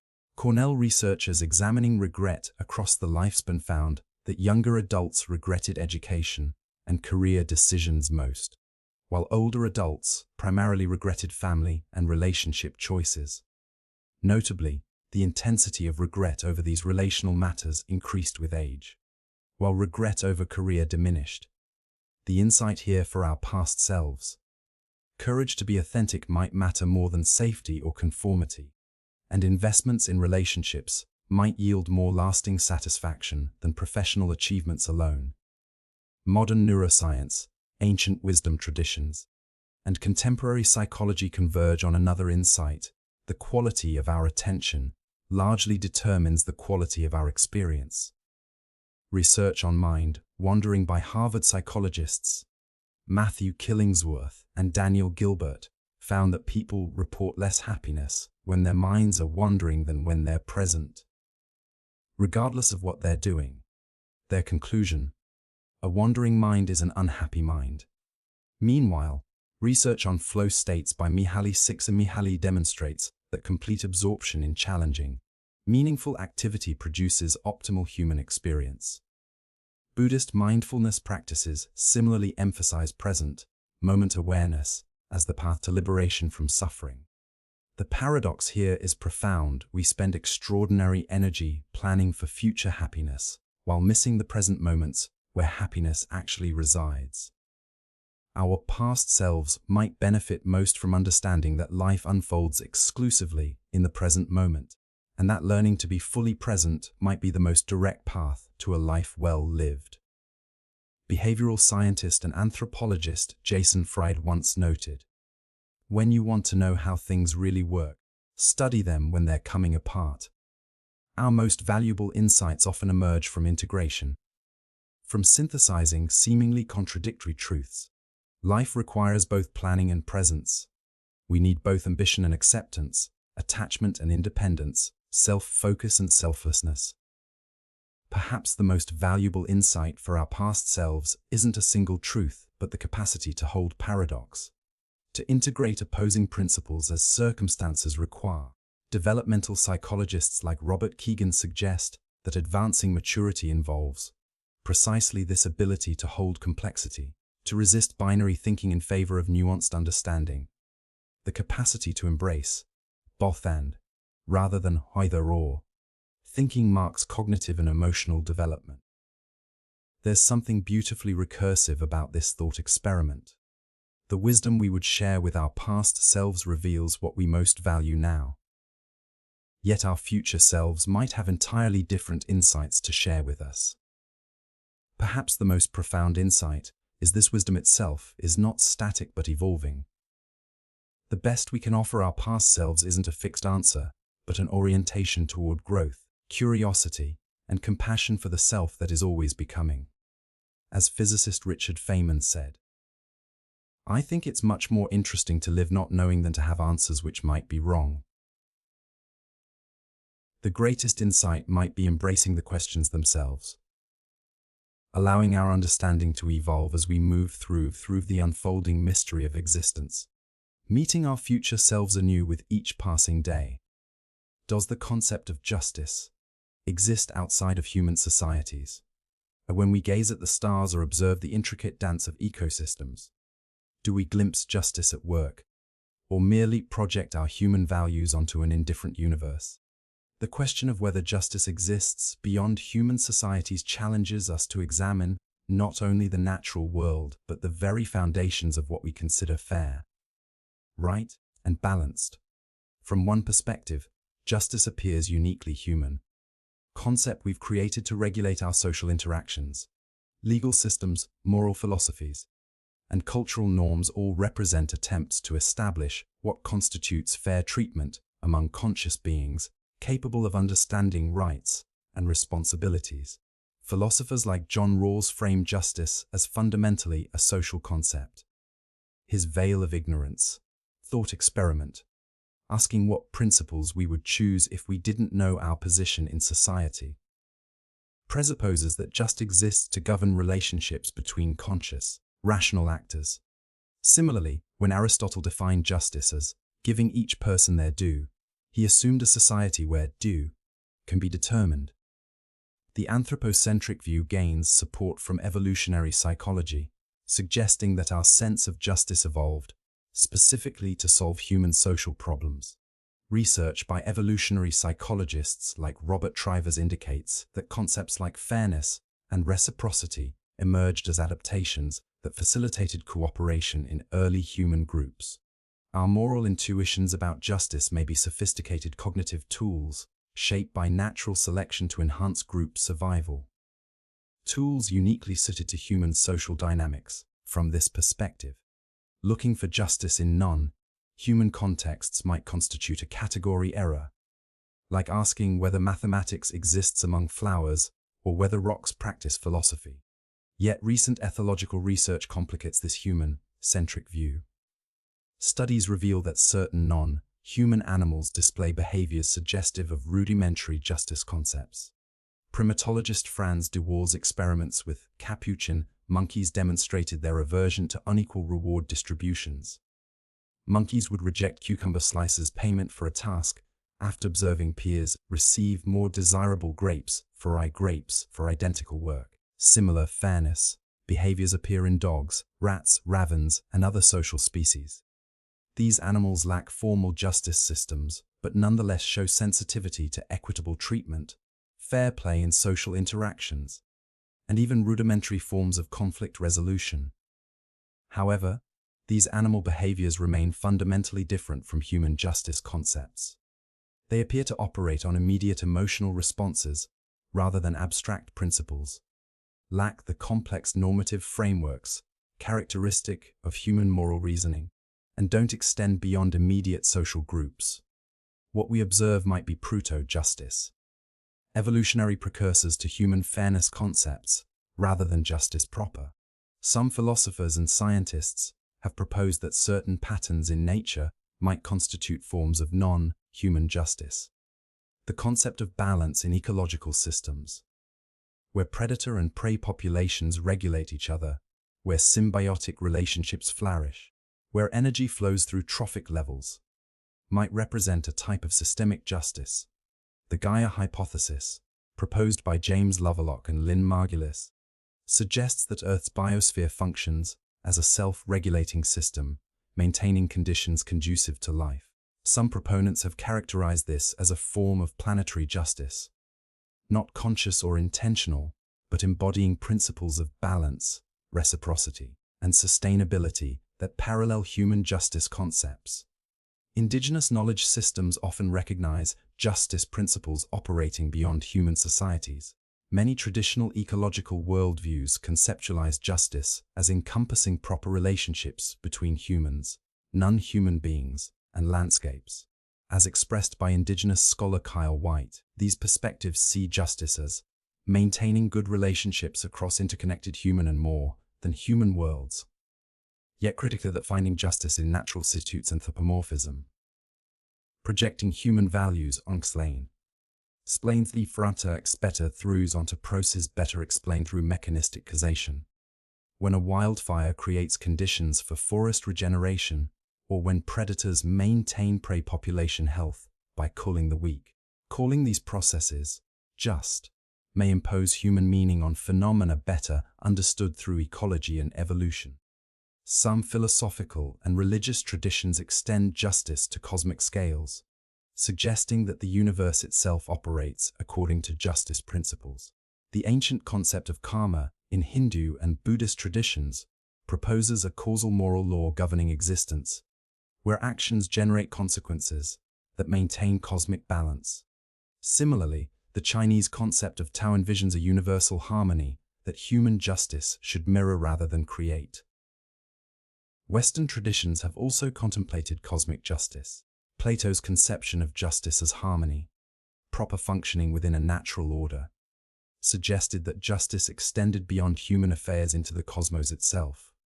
Later, Stoic philosophers proposed a universal logos, or rational principle governing all existence, from which human ethics should derive. These perspectives suggest that human justice systems, at their best, might reflect or participate in principles already operating at larger scales. Rather than inventing justice, humans might discover and elaborate on patterns already present in reality. Scientific cosmology offers a more ambiguous picture. The universe appears governed by consistent physical laws rather than moral principles. Stars explode, galaxies collide, and species go extinct without apparent concern for fairness or desert. The apparent indifference of cosmic processes to suffering challenges notions of inherent justice. Yet some theorists like physicist Paul Davies have noted that the fundamental constants and conditions making life possible show remarkable fine-tuning, suggesting to some a universe structured to per emergence, permit the emergence of contents of beings capable of containing justice. Others point to principles like entropy, where physical systems tend towards certain states, as potentially analogous to how social systems tend toward equilibrium states we recognize as just. Perhaps the question itself presents a false dichotomy. Justice might exist along a spectrum rather than being exclusively human or fundamentally cosmic. Just as consciousness appears to develop gradually across evolutionary history rather than emerging suddenly with humans, justice concepts might similarly exist in rudimentary forms throughout nature while reaching their most explicit articulation in human societies. Philosopher Alfred North Whitehead proposed that value exists at all levels of reality, from subatomic particles to human societies, manifesting differently at each scale. Similarly, justice might operate differently across scales, from the implicit reciprocity in symbiotic relationships to the explicit frameworks of human legal systems, while maintaining core principles of balance, appropriate relationship, and sustainability. This integration suggests that human justice systems work best when they align with and elaborate upon principles already operating in natural systems, rather than imposing purely artificial constructs. As environmental philosopher Aldo Leopold noted, a thing is right when it tends to preserve the integrity, stability, and beauty of the biotic community. It is wrong when it tends otherwise. Perhaps justice transcends yet includes human formulations, a potential discovered rather than invented, elaborated through human consciousness, but grounded in the fundamental nature of reality itself. What would it mean if we discovered we are alone in the universe? What would it mean if we aren't? The cosmos stretches before us, billions of galaxies, each containing billions of stars, many orbited by planets potentially capable of harboring life. As we peer into this vast expanse, two profound possibilities emerge. Either we are utterly alone, a singular flame of consciousness in an otherwise dark universe, or we share this cosmic ocean with other minds, other civilizations, other ways of being. Both possibilities carry implications that ripple through our understanding of existence itself. Imagine irrefutable evidence emerges that Earth harbors the only conscious life in the observable universe. What might this mean? First, our cosmic solitude would transform how we understand probability and emergence. Given the estimated 10 to 24 planets in the observable universe, our singularity would suggest that the emergence of life, or at least complex, intelligent life, represents an event of staggering improbability. As physicist Enrico Fermi noted in his famous paradox, "If life were common, where is everyone?" Our confirmed solitude would suggest that the sequence of events leading to intelligence might require such precise conditions that it has occurred exactly once. This improbability has profound philosophical implications. The anthropic principle, which suggests that our observations of the universe are necessarily biased by the conditions required for our existence as observers, would take on new significance. Perhaps intelligence emerges only in universes finely tuned for its appearance, and we inhabit precisely such a universe. Our cosmic uniqueness would also magnify humanity's significance. As the only beings capable of understanding the universe, we would bear singular responsibility for preserving consciousness. Philosopher Hans Jonas argued that the presence of life creates an ethical imperative for its continuation. If we alone can experience wonder, create art, or contemplate meaning, our extinction would not just end our species, but would extinguish the universe's only witness. This perspective might foster a profound unity among humans. Astronauts often report experiencing the Corvus effect, a cognitive shift in awareness from seeing Earth from space, recognizing humanity's common fate on our fragile planet. Confirmed cosmic solitude might create a similar, but more profound effect, helping transcend divisions that seem trivial against the backdrop of our unique place in existence. Yet solitude might also intensify existential anxiety. As Pascal wrote, contemplating the eternal silence of these infinite spaces can terrify. Without other minds to encounter, the universe might appear fundamentally alien. A cosmos where consciousness emerged once, but remains fundamentally at odds with an otherwise mindless reality. The philosopher Thomas Nagel suggests that the human desire to connect our lives with something larger than ourselves is foundational. Cosmic solitude might frustrate this deep yearning. Perhaps most significantly, our aloneness would create a mandate for cosmic propagation. If consciousness exists nowhere else, expanding beyond Earth becomes not merely exploration but preservation of the universe's sole instance of awareness. Our responsibility would extend beyond present generations to include all potential future consciousness. A mandate to spread life, rather than allow it to remain precariously isolated on a single planet. Now consider the alternative: conclusive evidence that intelligent life exists elsewhere. What then? The immediate effect would be recontextualizing humanity's place in existence. No longer would we be exceptional, but rather one instance of a natural phenomenon that occurs throughout the cosmos. This might humble our species-centric perspective, much as Copernicus's heliocentrism displaced Earth from the center of the universe, or Darwin's evolution embedded humans within nature's continuum. The nature of this humility would depend significantly on these other civilizations' attributes.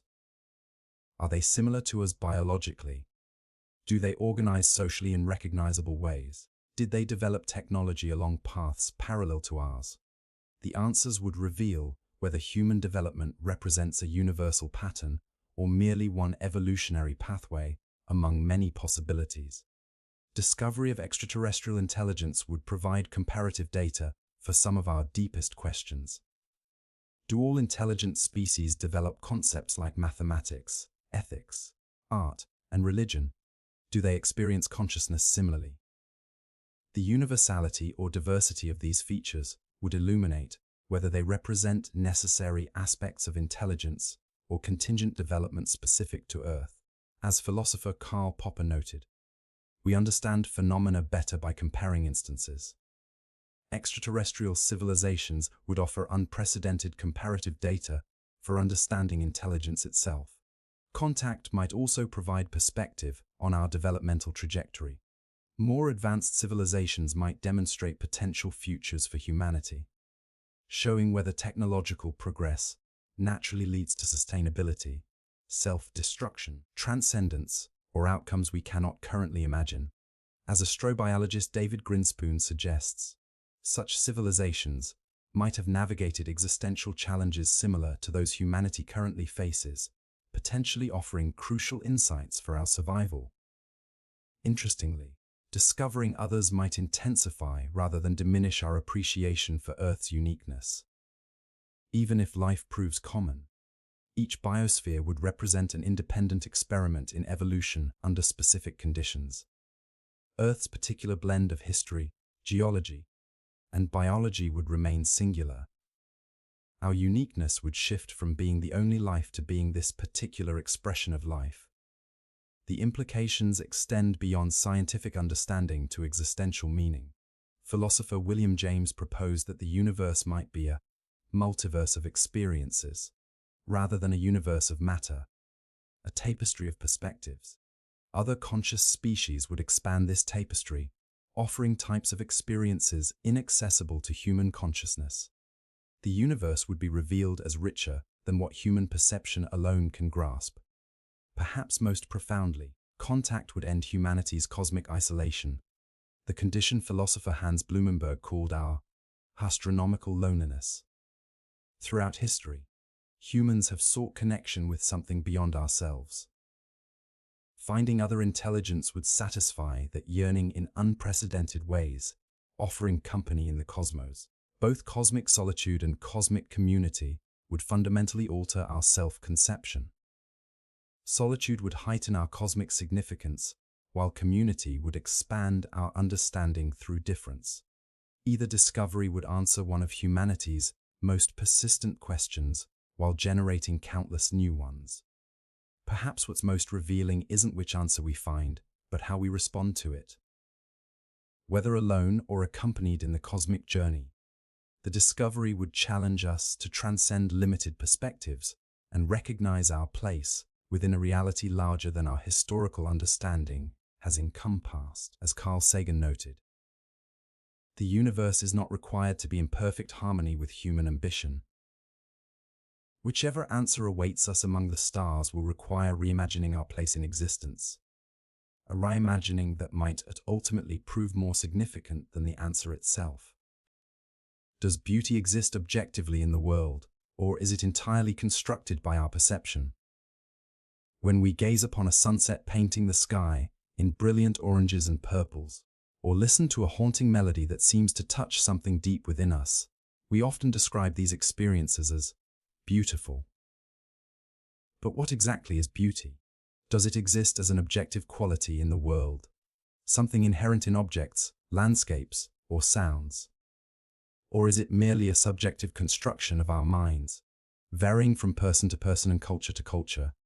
This question has fascinated philosophers, scientists, and artists for millennia. The ancient Greeks, particularly Plato, believed in an objective ideal of beauty, a perfect form that all beautiful things participated in to varying degrees. In his dialogue, Symposium, Plato describes a ladder of beauty, ascending from physical beauty to the beauty of institutions, knowledge, and finally to the form of beauty itself, perfect, eternal, and unchanging. Aristotle, Plato's student, took a somewhat different approach. He saw beauty as residing in the properties of objects themselves, particularly in their order, symmetry, and definiteness. For him, beauty was not some abstract ideal, but a concrete quality that could be identified and analyzed. These classical views, suggesting an objective basis for beauty, have found surprising support in modern science. Studies in evolutionary psychology suggest that certain features we find beautiful may be universal across cultures because they signal genetic fitness or environmental advantage. For example, landscapes featuring clean water, scattered trees, and open views, similar to the African savannas where humans evolved, tend to be universally preferred across cultures. Similarly, facial symmetry is widely considered attractive across diverse societies, possibly because it signals good health and genetic quality. The golden ratio of approximately 1:1.6018 appears repeatedly in structures humans find pleasing, from the Parthenon to the human face. These cross-cultural consistencies suggest that at least some aspects of beauty may be hardwired into our biology rather than entirely constructed. Yet the subjective dimension of beauty is undeniable. The phrase, "beauty is in the eye of the beholder," captures an intuitive truth we all recognize. Personal taste varies dramatically. What one person finds beautiful, another might find unremarkable or even ugly. Moreover, beauty standards shift dramatically across cultures and historical periods. The plump figures celebrated in Rubens' paintings were considered the epitome of beauty in their time, while different proportions are idealized today. Consider also how cultural context shapes our perception of beauty. In some African cultures, lip plates or scarification are considered beautiful, while in Japan, the concept of wabi-sabi finds beauty in imperfection and impermanence. A chipped tea bowl or weathered stone lantern embodies beauty precisely because of its flaws and evidence of age. Even within a single culture, beauty standards evolve over time. The ideal female form in Western culture has oscillated between fuller figures and slimmer ones repeatedly throughout history. Music that was once considered cacophonous, like Stravinsky's The Rite of Spring, which caused riots at its premiere, is now celebrated as groundbreaking and beautiful. The philosopher Immanuel Kant offered a nuanced position that bridges these perspectives.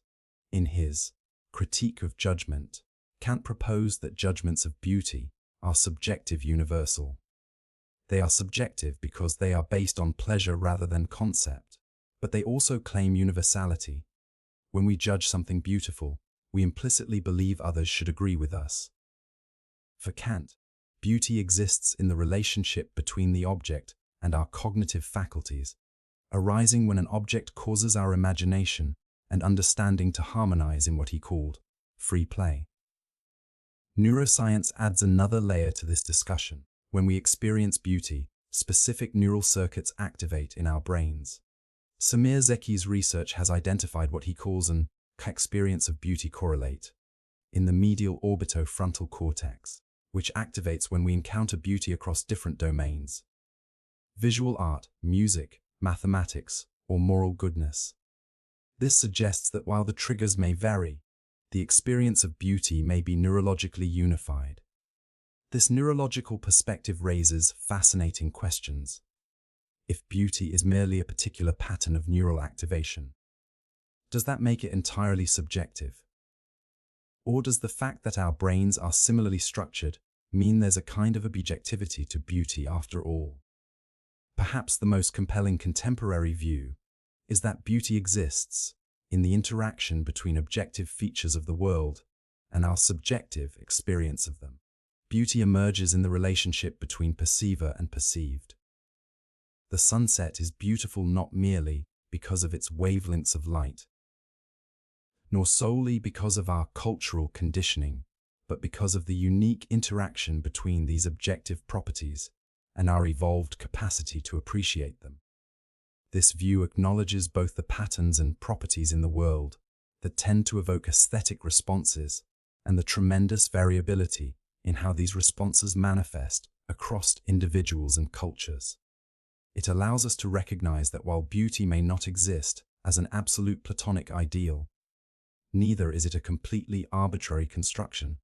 Martin Buber's philosophical concept of thou relationships offers another perspective. Beauty might arise when we encounter something, not as an object to be used or analyzed, sen, ait, but as a presence to be related to our thou. In these moments, we stop imposing our categories and instead open ourselves to the unique presence of what we're experiencing. Beauty, in this view, is not a property but an event, a moment of authentic encounter with the world. This leads us to what may be the most profound insight: that beauty might be neither purely objective nor purely subjective, but transcendent.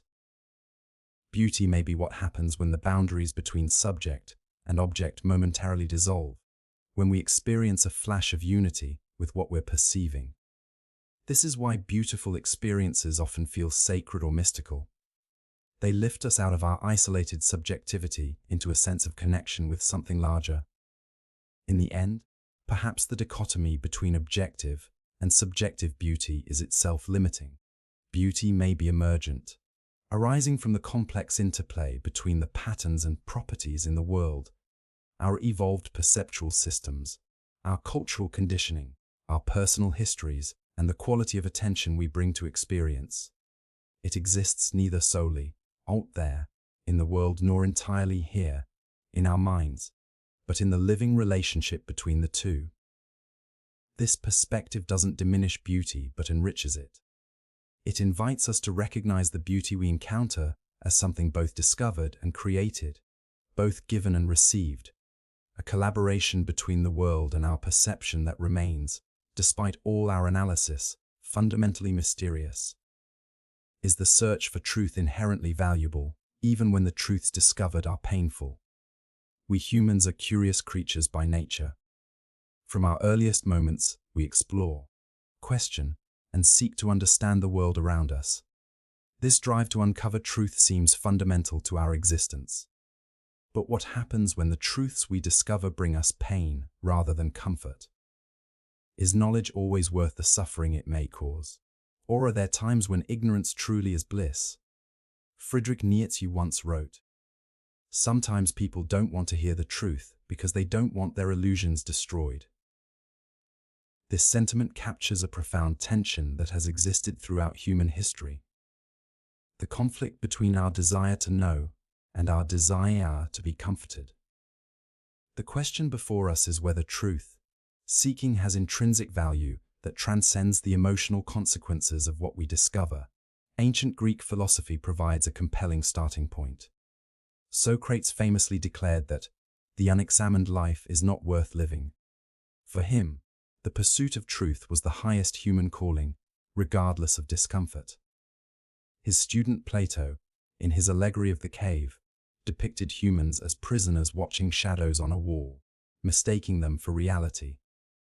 Breaking free to see the actual world was painful, the light blinding, the journey difficult, yet ultimately necessary for genuine understanding. This view has resonated across centuries. Enlightenment thinkers like Kant argued that intellectual maturity requires daring to know. So Ord Sapir, despite the challenges knowledge brings.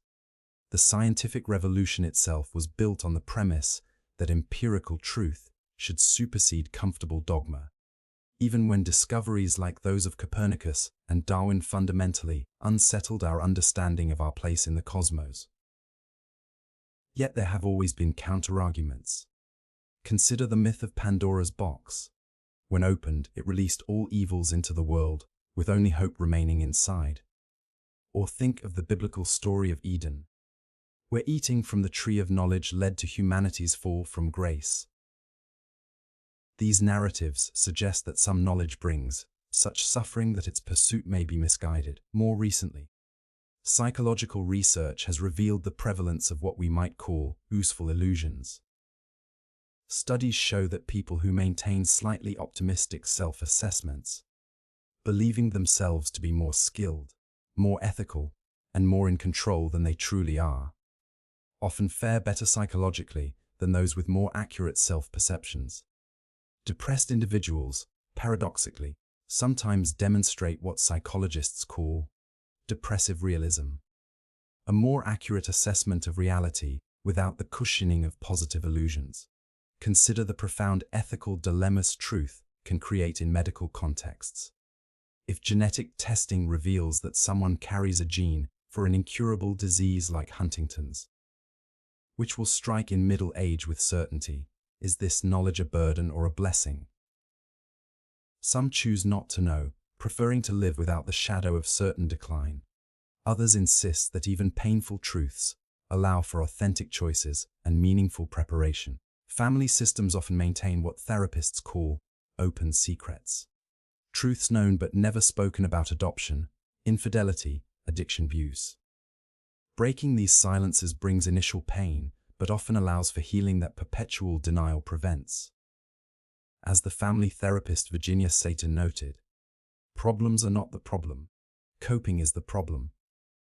The pain comes not necessarily from truth itself, but from our limited capacity to integrate difficult knowledge. At a societal level, historical reckoning illustrates this tension clearly. Nations struggle with acknowledging past atrocities. Slavery, genocide, colonialism. The process is painful, generating guilt, anger, and defensive reactions. Yet many argue that without confronting these truths, genuine healing and justice remain impossible. South Africa's Truth and Reconciliation Commission was founded on the principle that facing painful truths, while difficult, was essential for building a more just future. The philosopher Bernard Williams introduced the concept of moral luck, the unsettling idea that factors beyond our control shape our moral worth. This truth challenges our desire to believe in complete agency and justice. Similarly, existentialists like Sartre argued that recognizing the fundamental meaninglessness of existence is painful but necessary for authentic living. Through confronting these difficult truths, we gain the freedom to create meaning, rather than accepting comforting illusions. Eastern philosophical traditions offer additional perspectives. Buddhist teachings emphasize that suffering arises from ignorance and delusion. Only by seeing reality clearly, recognizing impermanence and interconnection, can we find genuine peace. The pain of truth is transitional, while the suffering of delusion is ongoing. As the Zen saying goes, before enlightenment, chop wood and carry water. After enlightenment, chop wood and carry water. The circumstances don't change, our relationship to them does. Could there be a middle path? The psychologist James Pennebaker's research on expressive writing suggests that confronting painful truths through structured reflection improves both psychological and physical health. The key might be not whether we face difficult truths, but how we do so, with adequate support at a manageable pace, and with frameworks that help us integrate challenging information. Perhaps the value of truth depends partly on timing and context. There are moments when a person or society lacks the resources to process certain truths constructively. As the philosopher Harry Frankfurt noted, truth is so precious that it should always be offered carefully, in measured doses. The palliative care physician might withhold certain details from a dying patient not out of disrespect for truth, but out of respect for the patient's immediate needs and limited emotional resources. The philosopher Karl Popper suggested that what matters most is not truth as an absolute, but falsifiability, our willingness to subject our beliefs to testing and revision. In this view, the value lies not in any particular truth we hold, but in our commitment to an ongoing process of refinement and correction. The pain of relinquishing cherished beliefs becomes a necessary component of intellectual growth. This brings us to what may be the most balanced position, that the value of truth lies not in truth itself as an abstract ideal, but in what Martin Heidegger called concealment, the ongoing process of revealing and discovering. What makes us human is not possessing truth, but seeking it, questioning it, wrestling with it. The pain this causes may be necessary for growth, but the search itself gives meaning to our existence. In this light, painful truths are valuable not despite the suffering they cause, but partially because of it. Our willingness to endure discomfort for the sake of understanding reflects our deepest humanity. As Viktor Frankl, who survived the Holocaust to develop logotherapy, wrote, "What is to give light must endure burning." The search for truth, with all its attendant pain, may be what allows us to fully inhabit our humanity and create lives of authentic meaning. Perhaps, then, the truly meaningful question is not whether truth is worth the pain it brings, but how we can develop the courage and compassion to face difficult truths in ways that foster growth rather than despair, for ourselves and for others. The value of truth may lie not in knowledge itself, but in what we become through our commitment to seeing clearly, even when clarity hurts. How would we know if we're living in a simulation? Imagine you're a character in the most sophisticated video game ever created. So sophisticated that you have no idea you're in a game. Your reality feels completely authentic. You feel pain and pleasure. You form memories. You build relationships. You contemplate your existence. How could you possibly determine that your world isn't real, but simulated? This question isn't merely a thought experiment, but relates to what philosophers call the simulation hypothesis. The proposal that all of reality, including Earth and the universe, could be an artificial simulation, perhaps a computer simulation. Let's explore how we might detect if our reality is, in fact, just elaborate code running on some cosmic computer. The simulation hypothesis has deep philosophical roots. Plato's allegory of the cave described prisoners who mistook shadows on a wall for reality, never suspecting the true world existed outside their limited perception. René Descartes pondered if an evil demon might be deceiving him about everything he experienced. But it was philosopher Nick Bostrom who formalized the modern simulation argument in 2003. Bostrom argued that one of these propositions must be true. Advanced civilizations become extinct before developing simulation technology. Advanced civilizations have no interest in running simulations of their ancestors. We are almost certainly living in a simulation, his reasoning. If civilizations eventually develop the capability to create consciousness, containing simulations, and choose to create many such simulations, then simulated minds would vastly outnumber real minds, making it statistically likely that we are among the simulated. Theoretical physicist John Wheeler once suggested from bit. The idea that physical reality emerges from information, every particle, force, and interaction could be understood as computational processes. If the universe operates like a computer at its most fundamental level, perhaps it could be one. Some scientists argue we already have evidence suggesting a simulated reality. The quantization of energy, space, and time, the fact that these appear to come in discrete units rather than continuous flows, resembles how digital systems work. Quantum mechanics, with its probabilistic nature and observer effects, shares eerie similarities with rendering algorithms in video games that only determine the state of objects when observed. Consider how quantum entanglement allows particles to be instantaneously connected across vast distances. Could this be a computational shortcut in the simulation?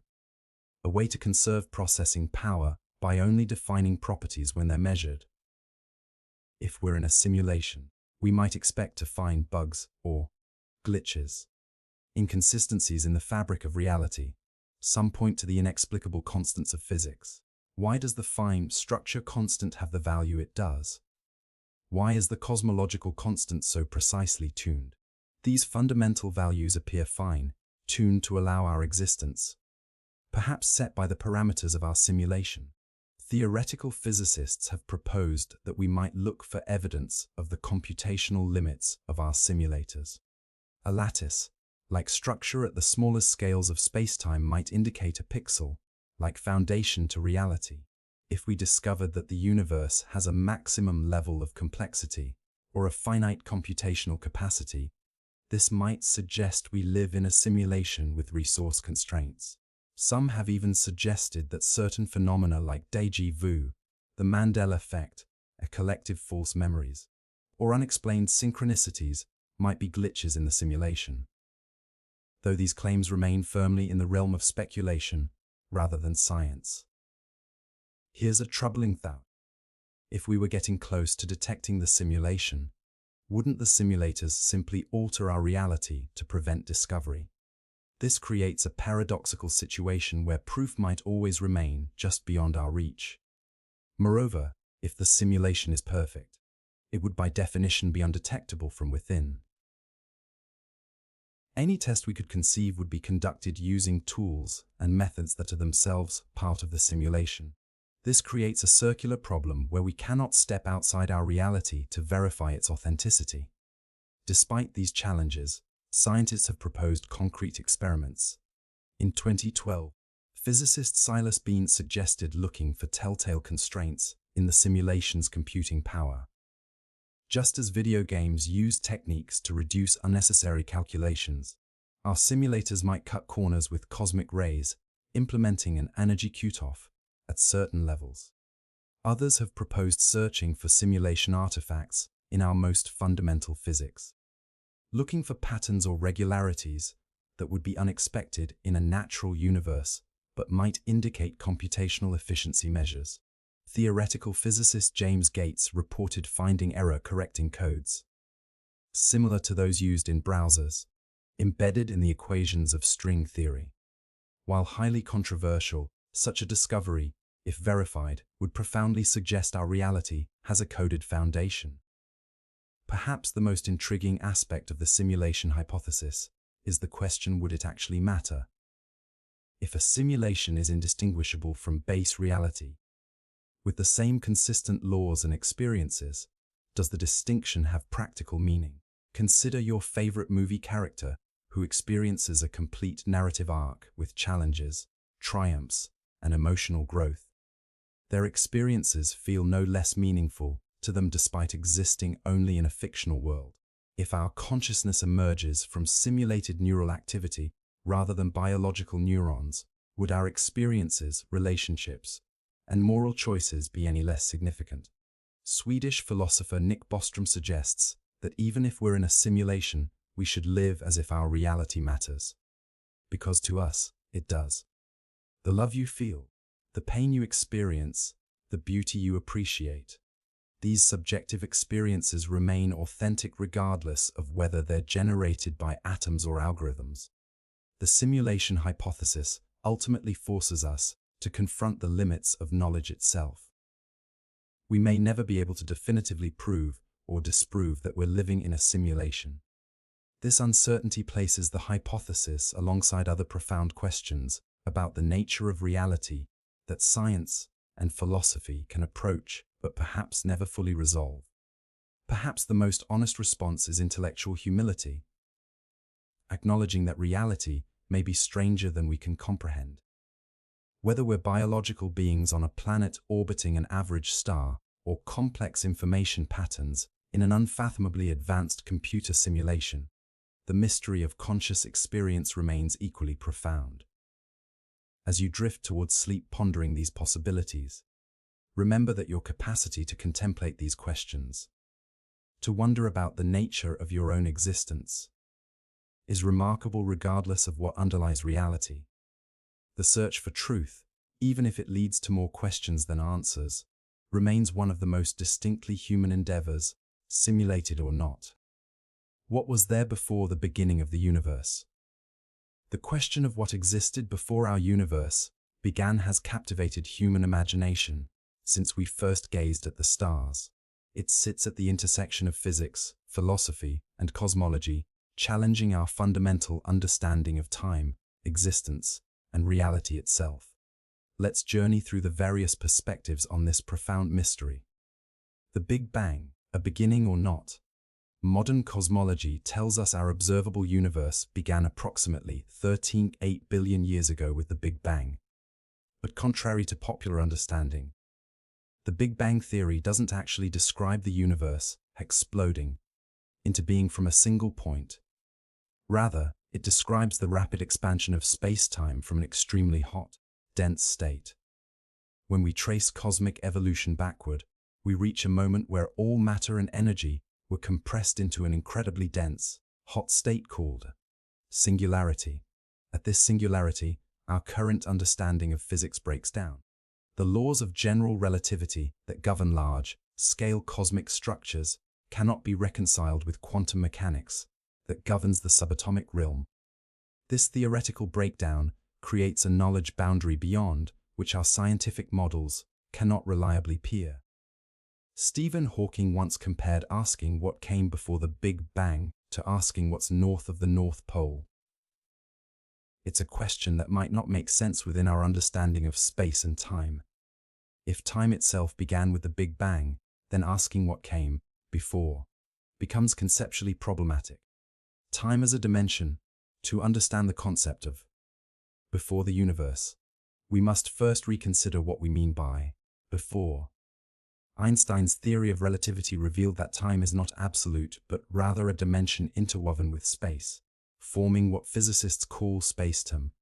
If spacetime itself began with the Big Bang, then there may be no before, in the conventional sense.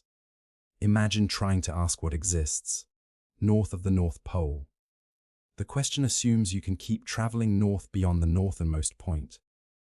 But this is impossible because north ceases to have meaning at the pole itself. Similarly, if time began with our universe, then before might simply not exist as a coherent concept. Quantum fluctuations and vacuum states. Some theoretical models suggest our universe might have emerged from a quantum vacuum state. In quantum physics, a vacuum isn't truly empty, but teeming with virtual particles that pop in and out of existence due to energy fluctuations permitted by Heisenberg's uncertainty principle. Physicist Lawrence Krauss proposed that our entire universe might represent a large-scale quantum fluctuation, essentially something from nothing. In this framework, nothing isn't absolute nothingness, but rather a state without classical space and time yet containing quantum fields with inherent energy. This would mean that, before the universe, was a timeless quantum state fundamentally different from our reality. A state governed purely by quantum laws rather than classical physics, where concepts like before and after may not apply. Multiverse theories. Several prominent cosmological models suggest our universe might be one of many in a vast multiverse. Each universe in this cosmic archipelago might have different physical laws, dimensions, and properties. In the inflation model proposed by physicists like Alan Guth and Andrei Linde, our universe underwent a period of exponential expansion immediately after the Big Bang. This theory suggests that inflation continues eternally in different regions, spawning multiple universes like bubbles in a cosmic foam. If this is true, then, before our universe, might simply be the ongoing process of cosmic inflation that continues to generate new universes. Our universe would be one branch on a vast cosmic tree with no absolute beginning. The cyclic universe model, advocated by physicists Paul Steinhardt and Neil Chirok, suggests our universe undergoes endless cycles of expansion and contraction. In this view, what came before our universe was another universe that collapsed and rebounded in a big bounce, rather than a big bang. String theory and brain cosmology. String theory, which attempts to reconcile quantum mechanics and general relativity, proposes that reality consists of tiny vibrating strings in multiple dimensions. An offshoot called brain cosmology suggests our universe exists on a three-dimensional brain, a membrane floating in a higher dimensional space. In the epirotic scenario, our universe began when two such brains collided. This would mean that, before the universe, consisted of separate brain worlds existing in higher dimensions, operating according to physics we can barely conceptualize. Philosophical perspectives. Beyond scientific theories lie philosophical approaches to the question of cosmic origins. Many cultures and religions have creation myths, describing divine acts of creation from primordial chaos or nothingness. The 13th century philosopher Thomas Aquinas proposed the cosmological argument for God's existence, reasoning that all effects must have causes, leading ultimately to a first cause, or unmoved mover, that initiated existence itself. Kant explored this as an antinomy of pure reason, noting that human reason seems to demand both that everything has a cause, suggesting something before the universe, and that infinite regress is impossible, as suggesting some uncaused beginning. Eastern philosophical traditions often conceptualize reality as cyclical rather than linear. In Hindu cosmology, universes are continuously created and destroyed in endless cycles spanning billions of years, with no absolute beginning or end. The limits of knowledge. Perhaps the most honest answer to what existed before the universe is an acknowledgement of the limits of human knowledge. As beings evolved within this universe, using brains adapted for middle-world survival rather than cosmic contemplation, we may be fundamentally limited in our ability to comprehend ultimate origins. Physicist Richard Feynman embraced this humility when he said, "I think I can safely say that nobody understands quantum mechanics." If we struggle to fully grasp the physics of the subatomic world we can measure, how much more challenging must it be to understand what transcends our universe altogether? Some questions may be unanswerable not because answers don't exist, but because they exceed the cognitive architecture available to us. Just as a two-dimensional being cannot truly conceptualize three-dimensional space, we may lack the cognitive dimensions to fully comprehend cosmic origins. Living with mystery. What's remarkable is not that we lack definitive answers to what came before the universe, but that we can ask the question at all. Our capacity to contemplate cosmic origins, to use mathematics, physics, and philosophy to probe the deepest mysteries of existence, speaks to the extraordinary nature of human consciousness. Perhaps the question of what came before the universe serves a purpose beyond finding a definitive answer. It reminds us that reality may be vaster and stranger than our evolved intuitions suggest. It invites us to hold multiple possibilities simultaneously, to embrace uncertainty, and to find wonder in the limits of knowledge. As you drift towards sleep, consider that the mystery of cosmic origins connects you to countless humans throughout history who have gazed upward and wondered about the same fundamental questions. In this contemplation of the unknown, we find a profound connection that transcends time, making the mystery itself a kind of answer. Are mathematical truths discovered or invented by humans? Are the principles of mathematics something humans created, like art or language? Or did we uncover eternal truths that existed independently of us, waiting to be found? This question has divided philosophers, mathematicians, and scientists for centuries, touching on fundamental issues of reality, knowledge, and human cognition. Let's explore this profound puzzle that sits at the intersection of mathematics, philosophy, and neuroscience. The Platonic perspective, mathematics as discovery. Many mathematicians report a powerful sense that they're discovering rather than creating when they work. The renowned mathematician Roger Penrose once remarked that mathematical structures possess a robustness that goes quite beyond what any individual can fully comprehend. This feeling of uncovering something that already exists has roots in Platonic philosophy. Plato proposed that beyond our physical world exists a realm of perfect, timeless forms, ideal versions of everything we encounter. In this view, mathematical objects like perfect circles, infinite number sequences, or complex geometric shapes exist in this realm of forms, independent of human minds. When we do mathematics, we're exploring and discovering this transcendent reality. The discovery perspective gains strength from mathematics, remarkable consistency, and universality. Mathematicians working independently across time and cultures arrive at identical conclusions. The Pythagorean theorem works the same in ancient Greece, medieval Arabia, and modern Japan. This universality suggests mathematical truths transcend human creation. They seem to be facts about reality that we uncover rather than construct. Consider, too, the unreasonable effectiveness of mathematics in describing the natural world, as physicist Eugene Wigner famously noted. Equations develop through pure mathematical reasoning, with no intention of describing physical phenomena, repeatedly turn out to perfectly model aspects of our universe. Complex numbers, initially considered mathematical curiosities, later became essential in quantum mechanics. This suggests mathematical structures somehow reflect the underlying architecture of reality. Another compelling argument comes from mathematical necessity. Once we accept basic axioms, certain conclusions follow with inevitable logic. We don't choose that a triangle's angles sum to 180 degrees in Euclidean geometry. It follows necessarily from the axioms. This seemingly objective necessity reinforces the idea that we're discovering truths rather than creating them. The constructivist view, mathematics as invention. On the other side stand the constructivists, who argue that mathematics is fundamentally a human creation, a sophisticated language we've invented to describe patterns and relationships we observe. Mathematics, in this view, is more like chess than astronomy, a system with human, created rules that we explore within those constraints.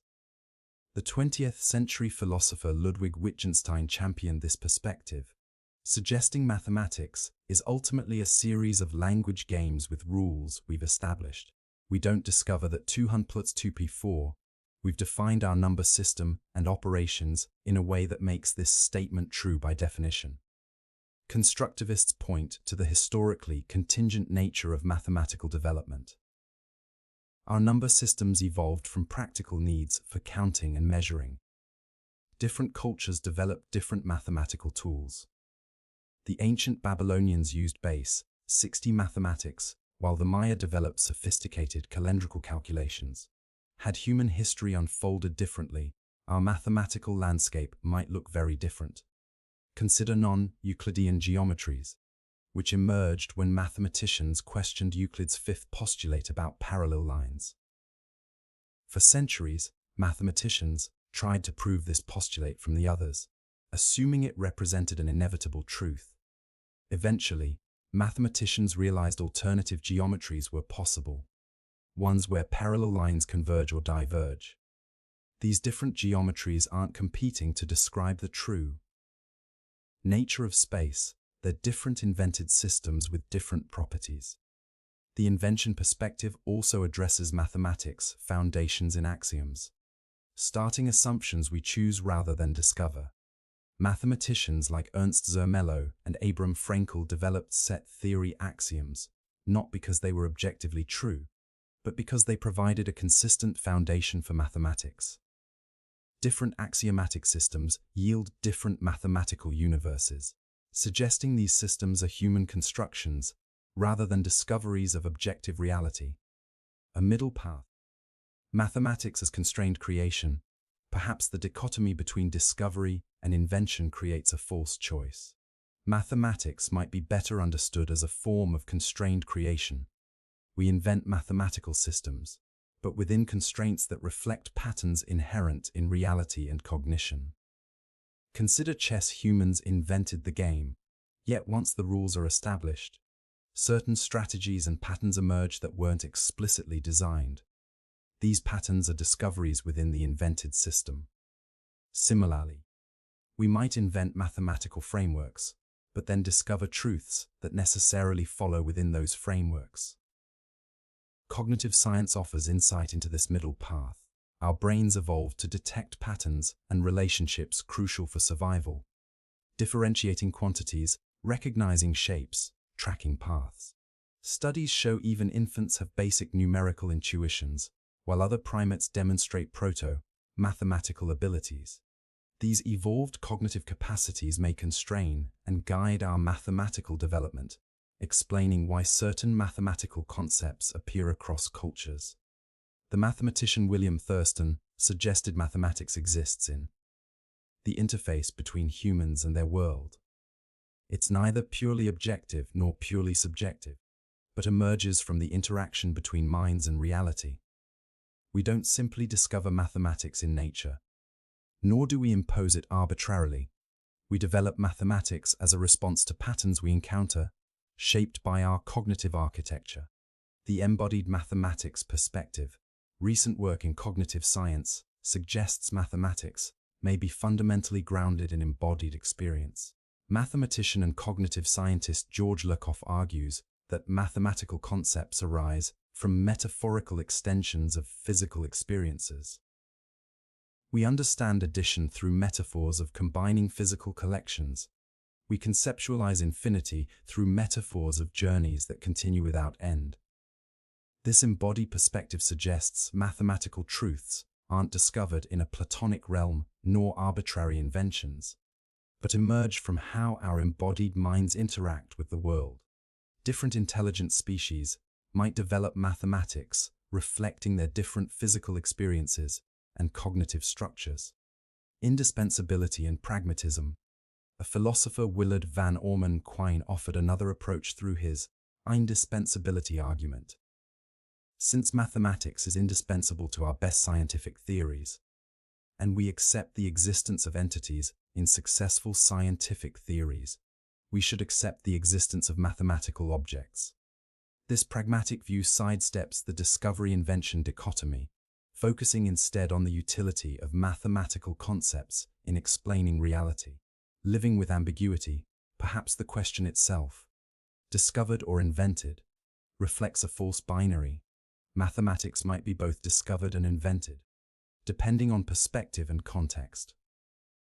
The number line may be an invention, but prime numbers and the distribution may be discoveries within that invented framework. The axioms of set theory may be invented, but the theorems that follow are discovered consequences.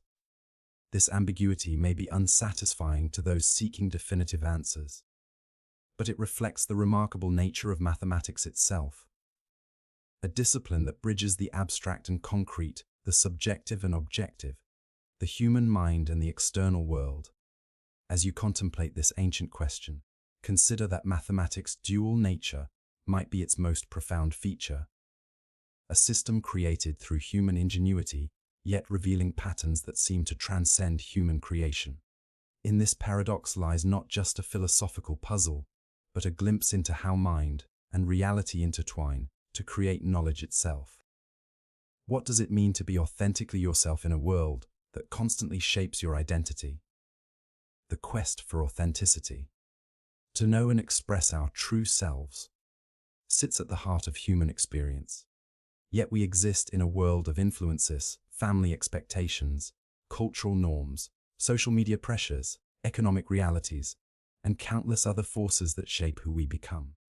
This tension creates one of life's most persistent existential questions. How can we be authentically ourselves when our identities are continuously molded by forces beyond our control? The very concept of an authentic self has evolved dramatically throughout history. Ancient Greek philosophers emphasized self-knowledge. Socrates' famous dictum, "Know the self," suggested that authenticity begins with rigorous self-examination. But they didn't conceive of the self as we do today, as a unique individual with particular traits and preferences. Rather, they sought alignment with universal virtues and cosmic order.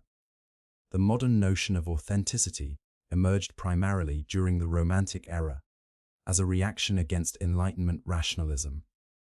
Philosophers like Jacques Rousseau argued that civilization and social constraints corrupt our natural, authentic selves. In Confessions, Rousseau wrote, "I am not made like any of those I have seen. I venture to believe that I am not made like any of those who are in existence." This conception of authenticity as resistance to social conformity found its fullest expression in existentialist philosophy. Jean-Paul Sartre argued that we exist first and define ourselves later through our choices. His concept of bad faith described the self-deception of those who deny their fundamental freedom by viewing themselves as determined by external factors.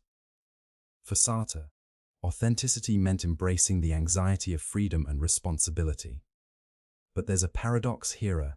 If we are formed through our relationships and social contexts, as developmental psychology clearly shows, then what does it mean to be authentically ourselves? We don't spring into existence fully formed. We develop through interactions with parents, peers, teachers, and broader cultural influences. Consider language itself, the very medium through which we conceptualize and express our identity. We didn't create language, we inherited it. As the philosopher Ludwig Wittgenstein noted, private languages are impossible. Our innermost thoughts are shaped by the linguistic tools our culture provides. If something as fundamental as language is socially constructed, what aspect of our identity isn't? Modern psychology offers some clarity through the concept of internalization. Developmental psychologist Lev Vygotsky observed that children first encounter ideas and behaviors in social interactions, then gradually internalize them, making them their own. We adapt cultural tools for our own purposes, combining them in unique ways. Identity formation isn't a matter of either social determination or individual creation, but a dynamic interaction between the two. This helps explain why authenticity feels so elusive. We are neither fully autonomous authors of our identities, nor merely passive recipients of social programming. We're more like improvisational actors, working within cultural scripts but interpreting them in our own way. As philosopher Charles Taylor puts it, authenticity requires horizons of significance. Meaningful frameworks we inherit, but then engage with creatively. Consider how this plays out in everyday life. A young woman raised in a religious community might feel that her faith is central to her authentic self. Yet she didn't choose to be born into that community. Those beliefs were instilled in her. Is her religious identity therefore inauthentic? Not necessarily. What matters is how she engages with that inherited tradition. Whether she thoughtfully examines it, selectively embraces elements that resonate with her deeper values, and integrates it into a coherent sense of self. The psychologist Erik Erikson's concept of identity formation highlighted this process. Adolescents typically experience an identity crisis as they struggle to integrate childhood identifications with their emerging adult selves. Those who successfully navigate this crisis achieve identity achievement, while those who don't may experience foreclosure, a premature commitment to identity, or diffusion, a lack of commitment. Modern life adds new layers of complexity to this quest. Social media platforms encourage us to craft public personas, often filtered through what will generate likes and validation. The philosopher Byung-Chul argues that this creates a transparency society, where the very distinction between authentic and inauthentic becomes blurred, as we internalize the gaze of others and perform accordingly. Economic pressures similarly shape our identities in profound ways. The demand to brand ourselves in the job market can lead to what sociologist Ali Hochschild calls emotional labor. The effort to produce the right feelings and expressions, not just in our actions, but in our very sense of self. The barista who must appear cheerful and personable isn't just acting. Over time, those performance requirements can reshape who they feel themselves to be. Cross-cultural perspectives add further nuance.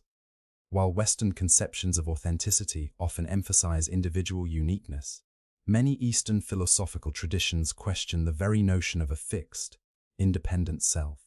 The Buddhist concept of anatta jino, self, suggests that what we experience as ourself is actually a collection of ever-changing processes without a fixed essence.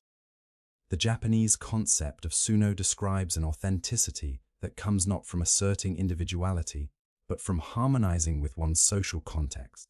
These diverse perspectives suggest that authenticity isn't about discovering a pre-existing true self hidden beneath social influences. Rather, it's about how we engage with those influences. Selectively, critically, and creatively. Authenticity emerges through a process of integration and narrative consistency, where we make sense of the various aspects of our experience and identity in a way that feels subjectively coherent. Research in narrative psychology supports this view. We construct our identities through the stories we tell about ourselves, integrating disparate experiences into a meaningful narrative. Authenticity then becomes less about whether our traits and preferences are truly our own, and more about whether we can own our story. Embracing all aspects of our history and identity, including those we didn't choose. This narrative approach offers a more realistic path to authenticity. Rather than trying to extract pure self from social influences, it's an impossible task. We can focus on developing what psychologist Jack Beyer calls eudaimonic growth, a process of thoughtful engagement with inherited values and frameworks, selective revision of those that don't serve us, and integration of diverse aspects of our experience. Perhaps the most authentic self is not one that exists independently of social influences, but one that acknowledges those influences while consciously shaping how they're expressed. As philosopher Maria Lugones suggests, authenticity might be found in world traveling, the capacity to move between different social contexts while maintaining a sense of coherence across them. In this view, authenticity doesn't mean discovering who you really are beneath social conditioning. It means becoming the author of your own story, even while recognizing that you didn't choose all the characters or settings. It means cultivating the capacity for critical reflection on inherited identities, developing a personal relationship to cultural traditions, and integrating diverse aspects of your experience into a coherent but ever-evolving narrative. Authenticity, then, is not a destination but a practice, a continuous process of reflection, integration, and creative engagement with the world that shapes us. In a world of inevitable influence, the authentic self is not found but created. How much of your identity is chosen versus given? The question of how much of our identity is chosen versus given touches the core of human existence. As we move through life, we often feel a tension between who we feel we truly are and who we've been shaped to be by circumstances beyond our control. We simultaneously experience ourselves as authors of our own stories and as characters written by forces we never selected. Biology, culture, family, historical accident. So where does the balance lie? What aspects of our identity are handed to us at birth or imposed by circumstance, and what aspects emerge from our conscious choices? The answer unfolds along multiple dimensions: biological, psychological, sociological, and philosophical. Consider first our biological inheritance. We don't choose our genetic makeup, which influences everything from our appearance and health predispositions to aspects of our temperament. Studies of identical twins raised apart show remarkable similarities in personality traits, suggesting a significant genetic component to who we become. Research in behavioral genetics suggests that traits like extroversion, neuroticism, and openness to experience are approximately 40–60% heritable. Yet the science of epigenetics has revealed that gene expression itself can be modified by environment and experience. Our genetic blueprint isn't deterministic. It's more like a range of possibilities that interact dynamically with our experiences.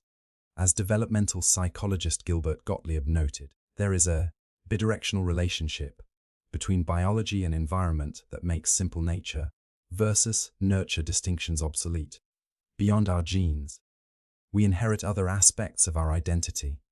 We don't choose when or where we're born, what language we first learn, what economic class we belong to, or what religious or cultural traditions we're initially immersed in. A child born into a rural village in Mali has a fundamentally different starting point from one born into urban Japan or suburban America.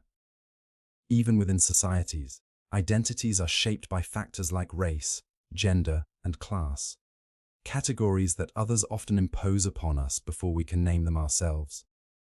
The philosopher Martin Heidegger described this as our thrownness, a Geworfenheit. We are thrown into existence under conditions we didn't choose. We find ourselves already embedded in particular historical circumstances, family systems, and cultural frameworks that profoundly shape our sense of self and possibilities. Consider language itself. Perhaps our most fundamental identity, shaping inheritance. The language we first learn doesn't merely give us a neutral tool for communication. It structures our perception and thought in specific ways. The Sapir-Whorf hypothesis suggests that different languages lead their speakers to experience reality differently. While strong linguistic determinism has been largely rejected, research confirms that language shapes attention, memory, and categorization in subtle but significant ways. So much seems given, yet we also experience ourselves as choosers. We select careers, partners, political affiliations, and aesthetic preferences. We join communities, adopt beliefs, and cultivate habits that express who we feel ourselves to be. Sometimes we explicitly reject aspects of our inheritance, changing religions, moving to new countries, or breaking family patterns. These choices feel deeply personal and authentic. But how free are these choices?